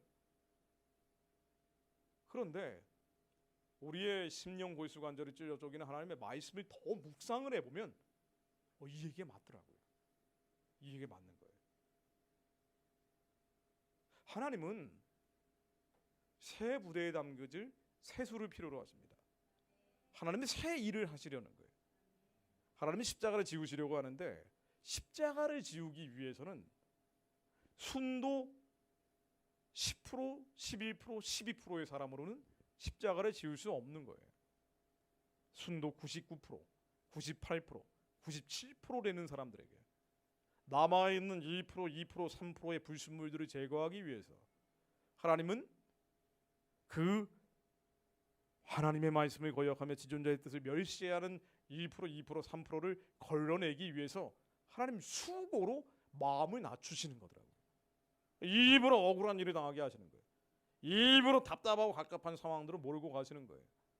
일부러 1%, 2%, 3%를 걸러내시려고 감당할 수 없는 도저히 이해가 안 되는 환난과 시련과 고난으로 몰고 가시는 게 하나님이시더라고요. 김정은에게 사실 하나님 별 관심이 없으시더라고요. 하나님 대적하는 자들에게 하나님의 관심은 주님의 아들과 딸들입니다. 남은 자들이더라고요. 가장 큰 관심이 거기 있어요. 이들이 하나님께 더 가까이 오기를 바라시더라고요. 그래서 내 안에 남아있는 1%, 2%, 3%의 추잡하고 불결한 것들을 걸려내게 하기 위해서 수고로 우리의 마음을 낮추시고 이것들을 심령골수 관절을 찢어 쪼개서 그 생각과 마음과 뜻을 감찰하시는 거예요. 이 안에 있는 것들을 감찰해서 모두 다 십자가에 못 박으시라고 명령하고 계시더라고요. 그래서 제가 느낀 감동은요. 한국 교회가 어떻게 가든 한국의 정치가 이렇쿵 저렇쿵 누가 대통령이 되든 그게 중요한 게 아니라 내가 내 안에 있는 1%, 2%, 3%의 불순물이 십자가에 못 박히면 내 기도를 통해서라도 하나님이 북한을 구원하시겠구나. 내 기도를 통해서라도 김정은에게 10가지 재앙을 푸셔서 하나님이 산사태처럼 북한 체제를 무너뜨리시겠구나. 우리가 생각하는 복음 통일이 아니라 하나님은 전혀 다른 방식의 복음 통일을 생각하고 계실지도 모른다는 거예요. 그러니 우리가 누군가를 비판하고 비평하는 것이 아니고요. 그래서 제가 다 익명으로 하는 거예요. 실명으로 하면 얼마나 시원해요. 알아듣기 쉽잖아요. 저 A교회는 사랑의 교회고 B교회는 소망교회고 C교회는 여의도 순복음교회다. 예를 드는 거예요. 그렇게 얘기하면 얼마나 여러분들 이해하기 쉽겠습니까? 근데 그렇게 안 하잖아요. 누가 누구를 지적하고 차원이 아니고요. 여러분들이 미혹되지 마시라는 거예요. 북한 구원에 대한 순결한 마음이 생겼는데 이 세대를 못 받고 유행을 따라가다 보면은 북한 구원이 아니라 한국교회 몰락을 자초할 수도 있다는 얘기입니다. 그러니 우리 상황과 현실 앞에서 내 안에 있는 죄가 뭔지 발견하고 하나님 앞에 내어놓는 게 더 중요하더라고요. 나는 이 순도가 99%, 98%, 97% 아닙니다. 라고 오리발을 내밀지 마세요. 여러분은 97% 안에는 드는 분들입니다. 그래서 이런 평일에 와서 집회에 참석하고 계신 거예요. 그렇지 않으면 어디 치맥이나 먹고 있겠죠. 세상에 속해 있지 않기 때문에 여기 와 있는 겁니다. 아니면 대북 인도적 지원한다고 호텔에서 모여가지고 이벤트 벌이고 있을 거 아니에요. 여러분들이 안에 있는 불순물들, 하나님을 대적하는 것들, 아직도 하나님의 말씀을 거역하며 지존자의 뜻을 멸시하는 것이 있다면 이것들이 십자가에 완전히 못 박히기를 하나님은 우리보다 더 바라고 계십니다. 근데 내 안에 있는 것들, 그럼 나는 뭘까? 왜 하나님은 나의 마음을 낮추시기 위해 수고로 엎드려져도 돕는 자가 없게 하실까? 그러니까 하나님 말씀 앞에 서니까 내 안에 있는 것들이 나이가 들면 들수록 다 죄악, 추잡하고 불결한 죄악들인 걸 더 발견하게 되는 거예요. 우리는 어떤 특정한 행위를 했을 때 그게 죄다라고 생각을 하지만 그렇지 않죠. 우리의 겉사람 자체가 죄죠. 옛사람 자체가 죄입니다. 우리의 생각과 감정과 기분 안에 있는 온갖 추하도록 악한 것들, 얼마나 이런 것들이 많냐 말이에요. 가장 대표적인 게 절망감입니다. 우리가 눈에 보는 것, 귀에 듣는 것, 현실로 인해서 마음이 눌리는 것. 하나님이 이 절망감을 너무 싫어하세요. 하나님이 약속이 우리의 심장 가운데 왔는데, 하나님의 약속이 있는데 우리가 비전이라 그러잖아요. 이 비전이 실제가 되려고 하면은요, 도대체 현실적으로는 될 것 같지가 않은 거예요. 우리는 절망하는 겁니다. 머릿속에서는 끝없이 팩트라는 것을 논리적으로 조합을 해서 체계화시켜요. 왜 안 되는지를 만들어냅니다. 왜 나 같은 사람은 안 되는지. 나는 가방끈이 짧아요. 나는 나이가 많아요. 나는 병에 들어있어요. 나는 돈이 없어요. 나는 흑수저도 아니고 수저가 없습니다. 왜 내가 아무것도 할 수 없는지. 하나님의 부르심이 있는데, 선하고 기쁘고 온전하신 뜻이 있는데 말이죠. 모든 그리스도인으로 하나님을 믿기 시작하는 순간부터 성령께서 우리 심장 가운데 오시기 때문에 그때부터 착한 일을 시작하시거든요. 우리의 의지와는 상관없이 하나님께서 마음속 깊은 곳에서 하나님의 부르심이 있단 말이에요. 루터하고 깔병은 이 부르심을 깨달아야 된다. 루터는 베르프, 이게 당신의 직업이다라고 얘기했고요. 깔병은 콜링이다라고 얘기한 거예요. 누구나 다 이게 있단 말이에요. 아무리 아무것도 아닌 것처럼 하루 종일 감자 깎고 있는 그런 할머니라 할지라도 하나님의 부르심이 있는 거예요. 예수를 아는 자들은 모두, 이 부르심을 아는 자들은 감자 깎는 기계라도 만드는 거예요. 이 감자를 깎아서 하나님께 헌신하는 주의 종들을 만들어낼 수도 있는 겁니다. 이 부르심을 아느냐 모르느냐는 너무나 큰 차이죠. 근데 이 부르심이 실제의 기업이 되지 못하게 하는 것은 나 같은 게 무슨 하나님의 부르심을 이루냐는 거예요. 이 절망감입니다. 낙심낙담하는 거예요. 현실의 여러 가지 데이터들을 모아서 머릿속에서 조합해낸 이 현실이라는 자아의 틀이란 말이죠. 하나님이 이게 다 깨지기를 원하시더라고요. 이게 죄입니다. 그래서 마태복음 24장 6절로 하나님이 뭐라 그러셨어요? 마태복음 24장에서 계속 얘기하시는 게 염려하지 말라는 거예요. 염려하지 말라. 뭘 먹고 뭘 입고 뭘 마실지 염려하는 게 죄입니다. 걱정 근심하는 게 죄예요. 우리는 눈에 보이는 거, 귀에 들리는 거, 현실로 인해서 염려해요. 그렇죠. 돈이 없으니까 염려합니다. 병에 걸려 있으니까 염려하는 거예요.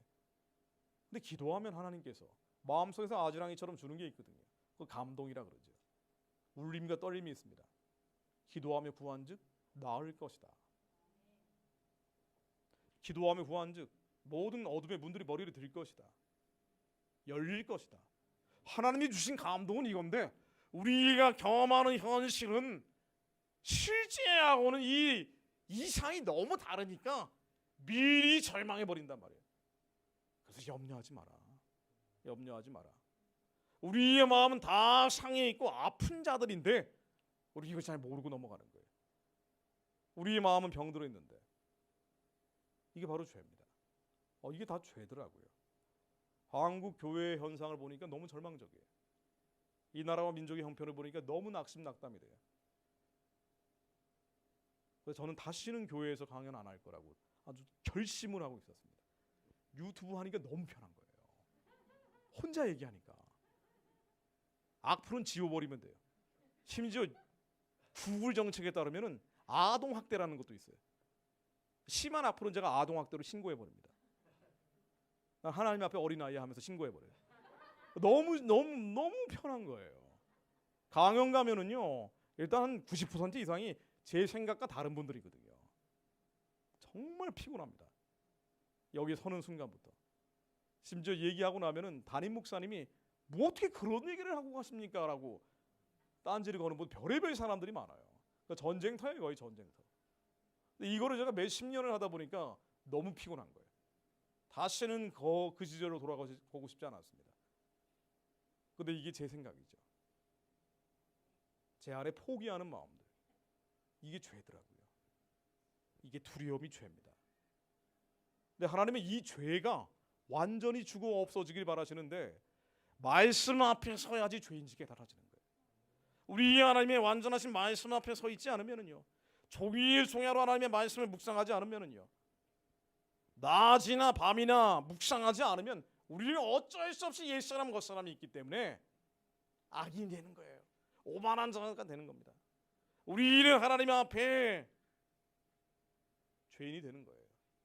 그래서 다윗은 복 있는 사람은 악인들의 꾀를 따르지 아니하며 죄인의 길에 서지 아니하며 오만한 자들의 자리에 앉지 아니하고 오직 여호와의 율법을 즐거워하여 그의 율법을 주야로 묵상하는도다.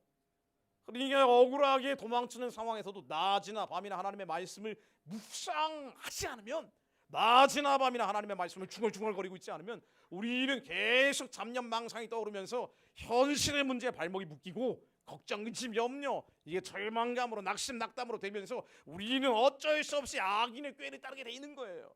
인간의 길로 가게 돼 있는 겁니다. 하나님이 일한다면서 결국은 악인의 꾀를 따르게 되는 겁니다. 죄인의 길에 서는 거예요. 오만한 자들의 자리에 가게 되는 거예요. 그래서 다윗도 억울하기에 생명의 경각에 처해 있으면서 도망다니면서도 하나님의 말씀을 주야로 묵상을 했어요.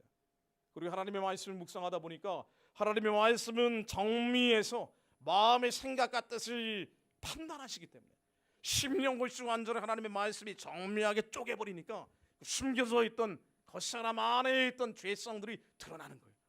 다윗이 그 다음에는 회개합니다. 도망다니면서 회개했다고요. 시편 말씀은 회개하는 책이에요. 회개하고 하나님의 천능자의 보좌 앞에, 지존자의 그늘 아래, 시온의 보좌 앞에 나아갔더니 우리의 죄를 내려놓고 들어갔더니 그 의와 평강과 희락의 나라, 성령 안에서의 하나님의 나라 안에서 그 약속이 다시 기억이 나고 그 약속을 선포했더니 하나님께서 뒤집으시는 거예요. 아, 그러네. 복음 통일은 사람이 하는 게 아니구나. 한국 교회가 하는 것도 아니구나. 하나님이 하신다. 우리는 우리의 죄를 이 죄와 피 흘려가면서까지 싸워 이기는 것이 중요하구나. 죄와 피 흘려 싸워 이기는 자, 승리자들이 나오면 하나님께서 반드시 그들을 북한 재건의 일꾼들로 사용하시겠구나. 그래서 저는 77명이라는 표현을 했습니다. 많은 사람이 필요가 없겠다. 한국교회가 갱신해서 북한을 구원하고 해방하면 좋지요. 제가 처음에 말씀드린 것처럼요. 그러나 그건 기회를 주는 겁니다. 노아의 방주에 타라고 권면하는 거예요. 안 타면 할 수 없어요. 안 타면 하나님과의 관계에서 하나님께서 해결하실 문제입니다. 그들이 칭치하고 심지어 정죄할 필요도 없는 거예요. 할 수 없어요.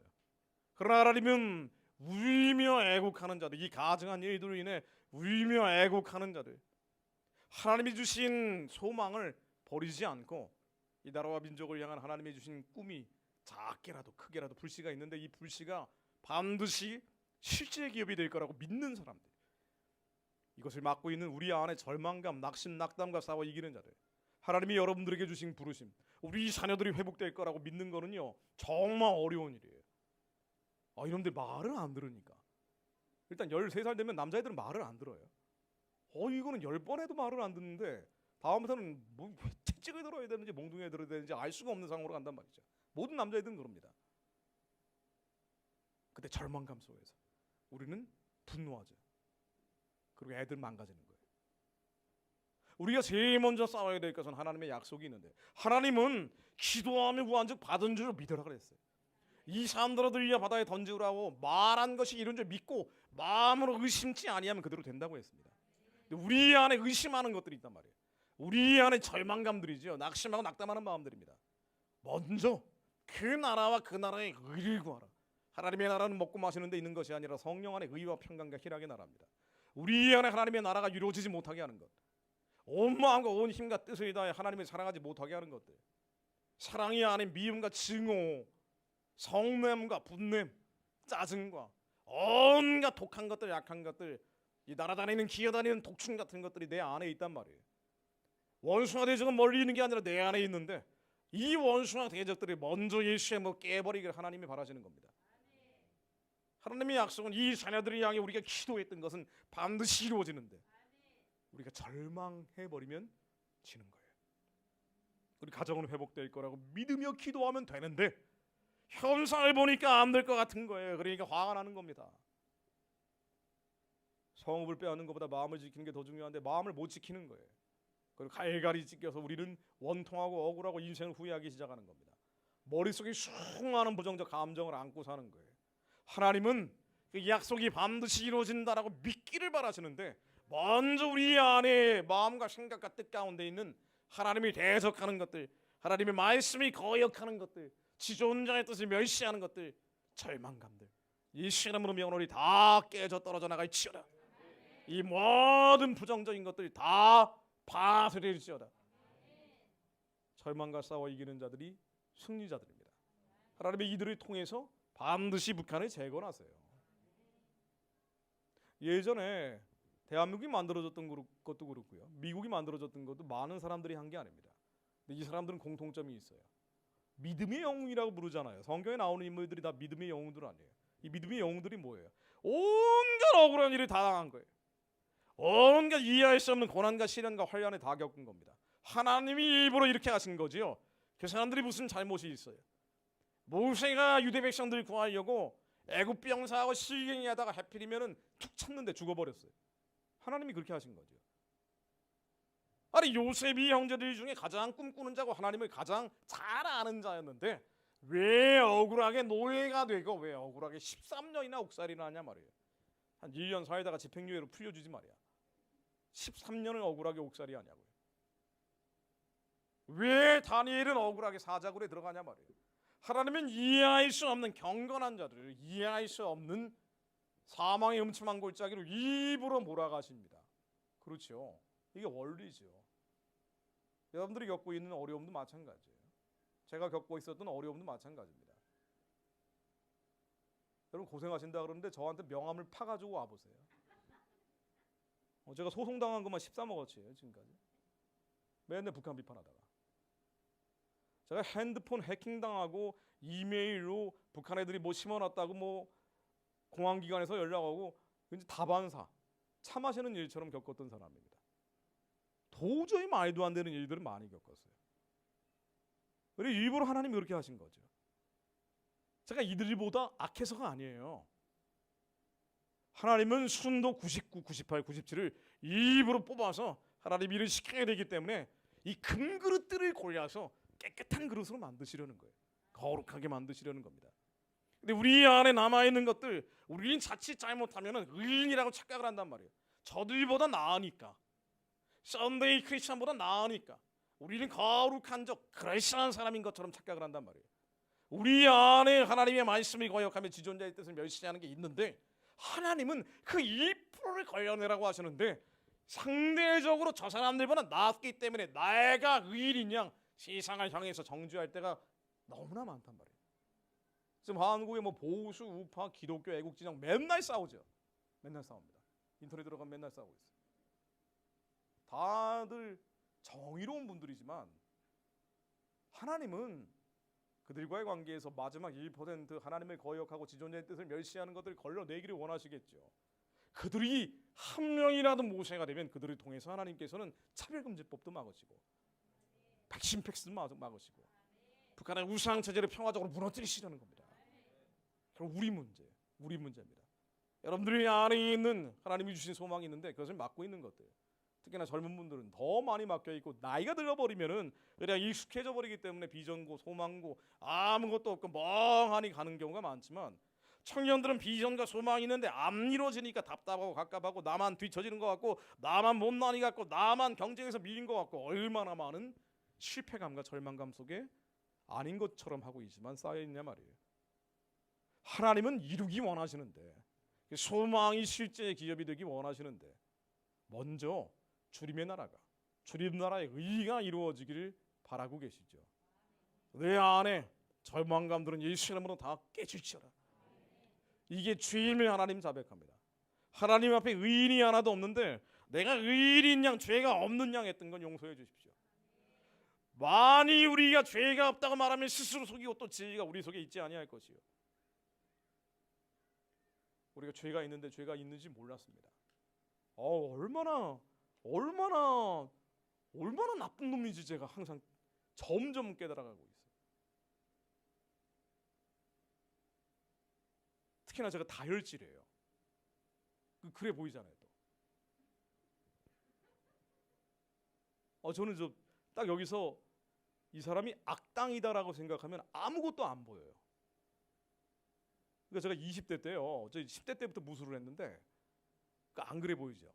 근데 예전에 진짜 산에 가서 무술하고 그랬습니다.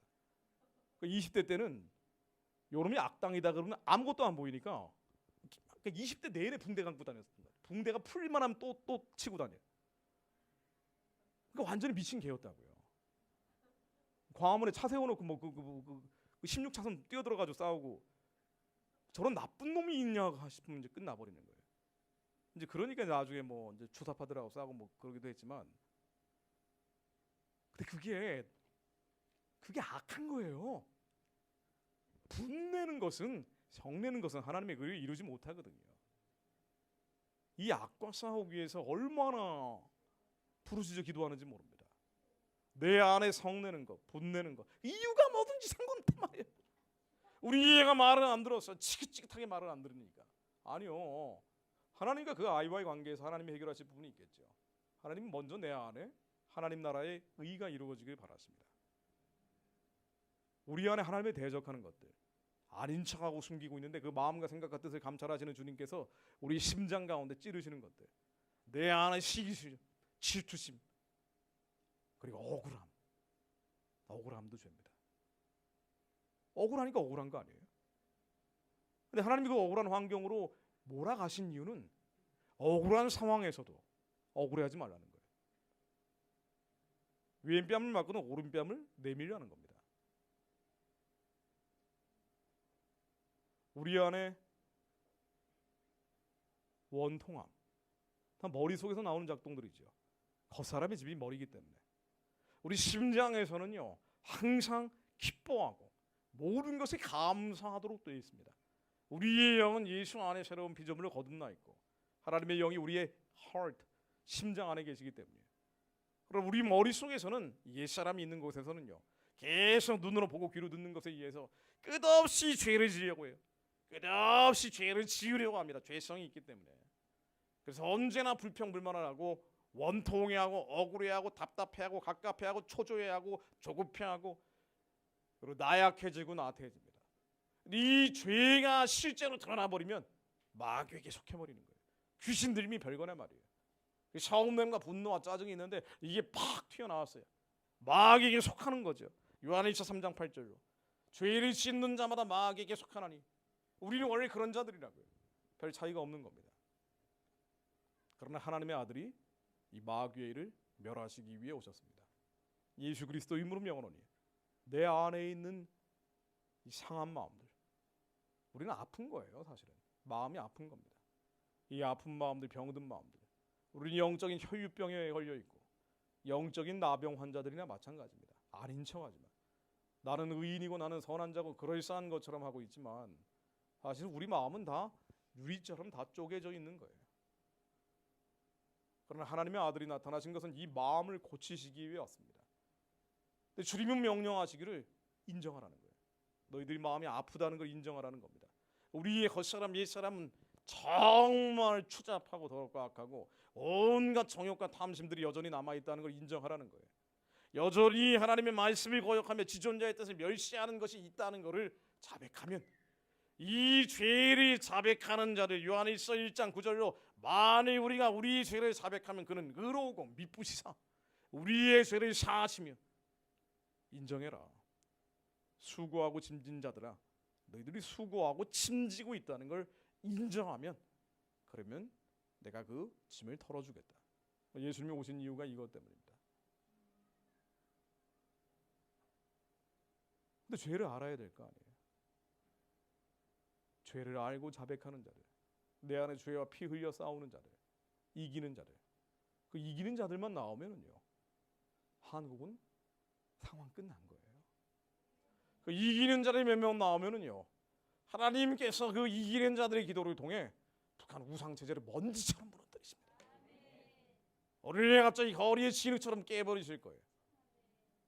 그리고 그들을 제2의 언더우드처럼, 제2의 아펜제로처럼 북한에 병원 짓고, 그때 병원 짓고, 그때 학교 짓고, 그때 성전 세우는 자들로 사용하십니다. 그리고 그들이 통해 난 자들을 주님께서 다시 사용하셔서 중국인들을 구원하고, 몽골인들을 구원하고, 티베트인들을 구원하고, 카자흐스탄, 우즈베키스탄, 키르기스탄 사람들을 구원하고, 예루살렘까지 주님의 영광을 드러내실 겁니다. 그럼 실망하지 마세요. 앞에 제가 드린 말씀으로 낙심낙담하지 마십시오. 앞으로 여러분들이 겪게 될 현실로 인해서 절망하지 마십시오. 절망감과 싸워 이기세요. 근데 이 절망감과 싸워 이기기 위해서는요, 방법이 없습니다. 하나님의 말씀을 주야로 묵상하는 것 말고는, 말씀으로 기도하는 것 말고는 없어요. 계속 끼고 기도하십시오. 하나님의 말씀을 익히면서 계속 예수의 이름으로 기도하십시오. 싸워서 이기십시오. 남자들은 내 본능이니까, 그 정욕이 본능이니까 달고 다니지 마세요. 말씀 앞에 서면은 하나님이 가증히 여기는 것처럼 이걸 가증하게 여기는 마음이 일어납니다. 거리의 시력처럼 밟아헤 쳐버리세요. 다윗이 그렇게 싸웠습니다. 구약의 수많은 가나안 전쟁들은 왜 우리에게 지금까지도 기록되어 있는 거예요? 그건 영적 전쟁입니다. 가나안의 30일 왕이 내 안에 있어요. 내 안에 온갖 독충과 독벌애들이 있습니다. 예수의 이름으로 명언이 다 깨져 무너질지어다. 잔인할 정도로 짓밟아 버려야 됩니다. 요만큼도 타협을 하면 안 돼요. 요만큼도 협상하면 안 됩니다.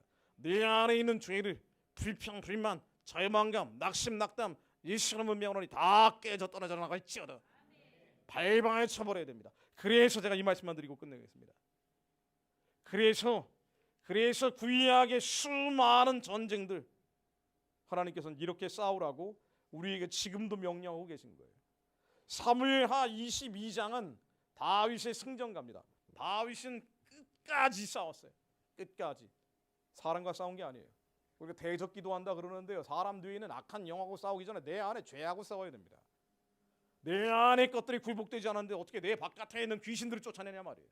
내 안에 있는 귀신들이 계속 나로 하여금 무너지게 하고 넘어지게 하고 엎어지게 하는데, 이 죄로 인해서 우리로 실족하게 하는 것들, 이렇게 싸웁니다.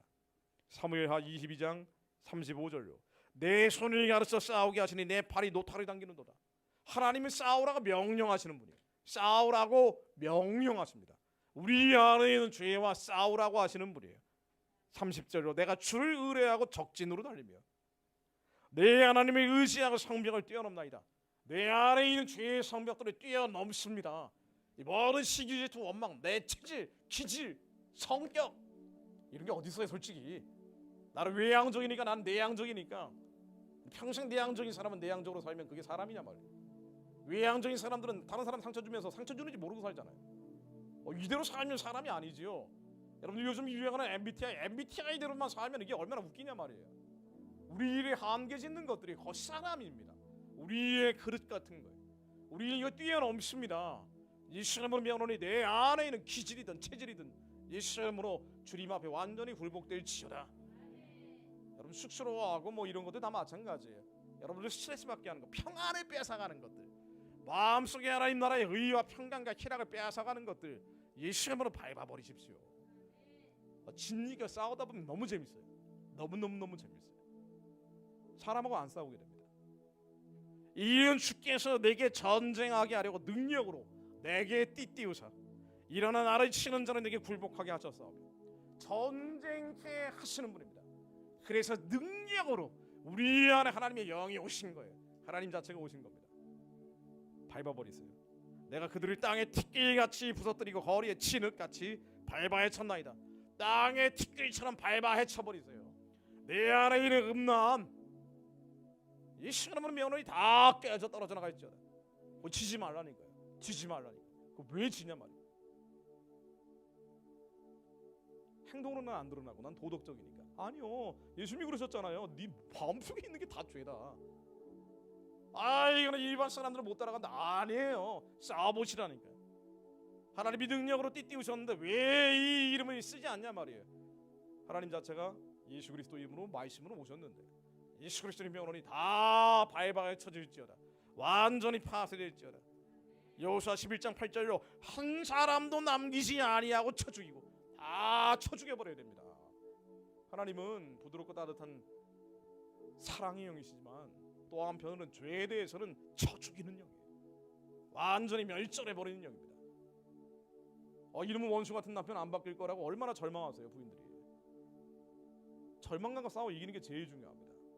내가 변화되면 남편이 변화됩니다. 내가 변화되니까 자식이 변화됩니다. 내가 빛이 되면 가정이 빛으로 가득 차는 거예요. 하나님의 시간표에 우리가 기도한 그대로 하나님은 역사하십니다. 근데 이걸 막고 있는 게 왜 이렇게 안 될까? 제가 항상 고민했던 게 그거예요. 왜 예수 그리스도의 힘으로 귀신이 안 떠나갈까? 왜 병든 자에게 손을 얹은지 안 나을까? 내 안의 죄입니다. 안 된다고 생각하는 죄. 이 모든 것들 다 깨져나갈지어다. 사사기 5장 26절로 시스라의 머리를 쳐서 머리를 뚫 때 그 살짝을 꿰뚫었도다. 살짝을 꿰뚫어버렸도다.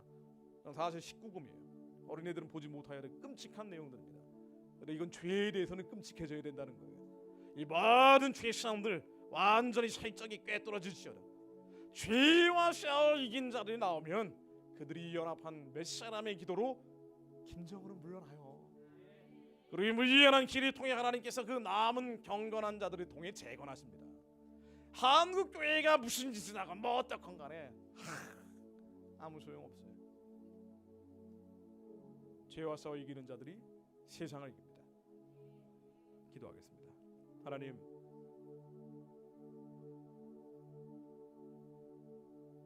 저희들에게 예수를 그리스도로 보내주시니 감사드립니다.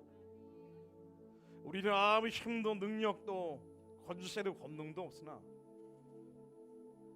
하나님의 말씀이 하나님을 믿습니다. 말씀이신 하나님께서 예수를 그리스도로 보내주시어 우리 심령 가운데 하나님 그 자체가 임하여 주시니 감사드립니다. 우리가 하나님께 속하였고 또 세상을 이겼나니 우리 안에 계시니가 세상에 있는 이보다 크심을 믿습니다. 우리 안에 계시니가 세상의 어떤 군왕들보다 크신 분임을 믿습니다. 우리 안에 있는 예수 그리스도께서 마귀를 멸하시기에 오신 분임을 믿습니다. 먼저 저희들이 주님 앞에 자백할 것은 하나님을 대적하여 높아진 것들이 너무나 많습니다. 죄인 줄 모르고 끼고 살았던 것들, 사상과 이념의 죄와 감정, 기분의 부정적인 생각들, 하나님 이 많은 더럽고 추하고 악한 것들이 예수의 십자가에 완전히 못 박히게 하옵소서. 예수 이름으로 저희들이 이 능력의 이름으로 싸워 이기는 자들 되게 하옵소서. 밟아 헤쳐버려 진지겨버리게 하옵소서. 주님 나라가 저희들 안에 온전히 서게 하옵소서. 성령님 안에 의와 평강과 희락의 나라가 세워지게 하옵소서. 주님 나라에서 하나님의 약속을 선포하게 하옵소서. 주님의 선하고 기쁘고 온전하신 뜻 비전이 기억나게 하옵소서. 아버지의 뜻이 하늘에서처럼 인생 가운데 이루어지게 하옵소서. 우리들 가정에 이루어지게 하옵소서. 이 나라와 민족 가운데 이루어지게 하사 북한의 우상의 해진이 무너지게 하옵소서. 주님 저희들에게 말씀으로 역사해 주옵소서. 주님 이름 세 번 부르며 기도합니다. 주여.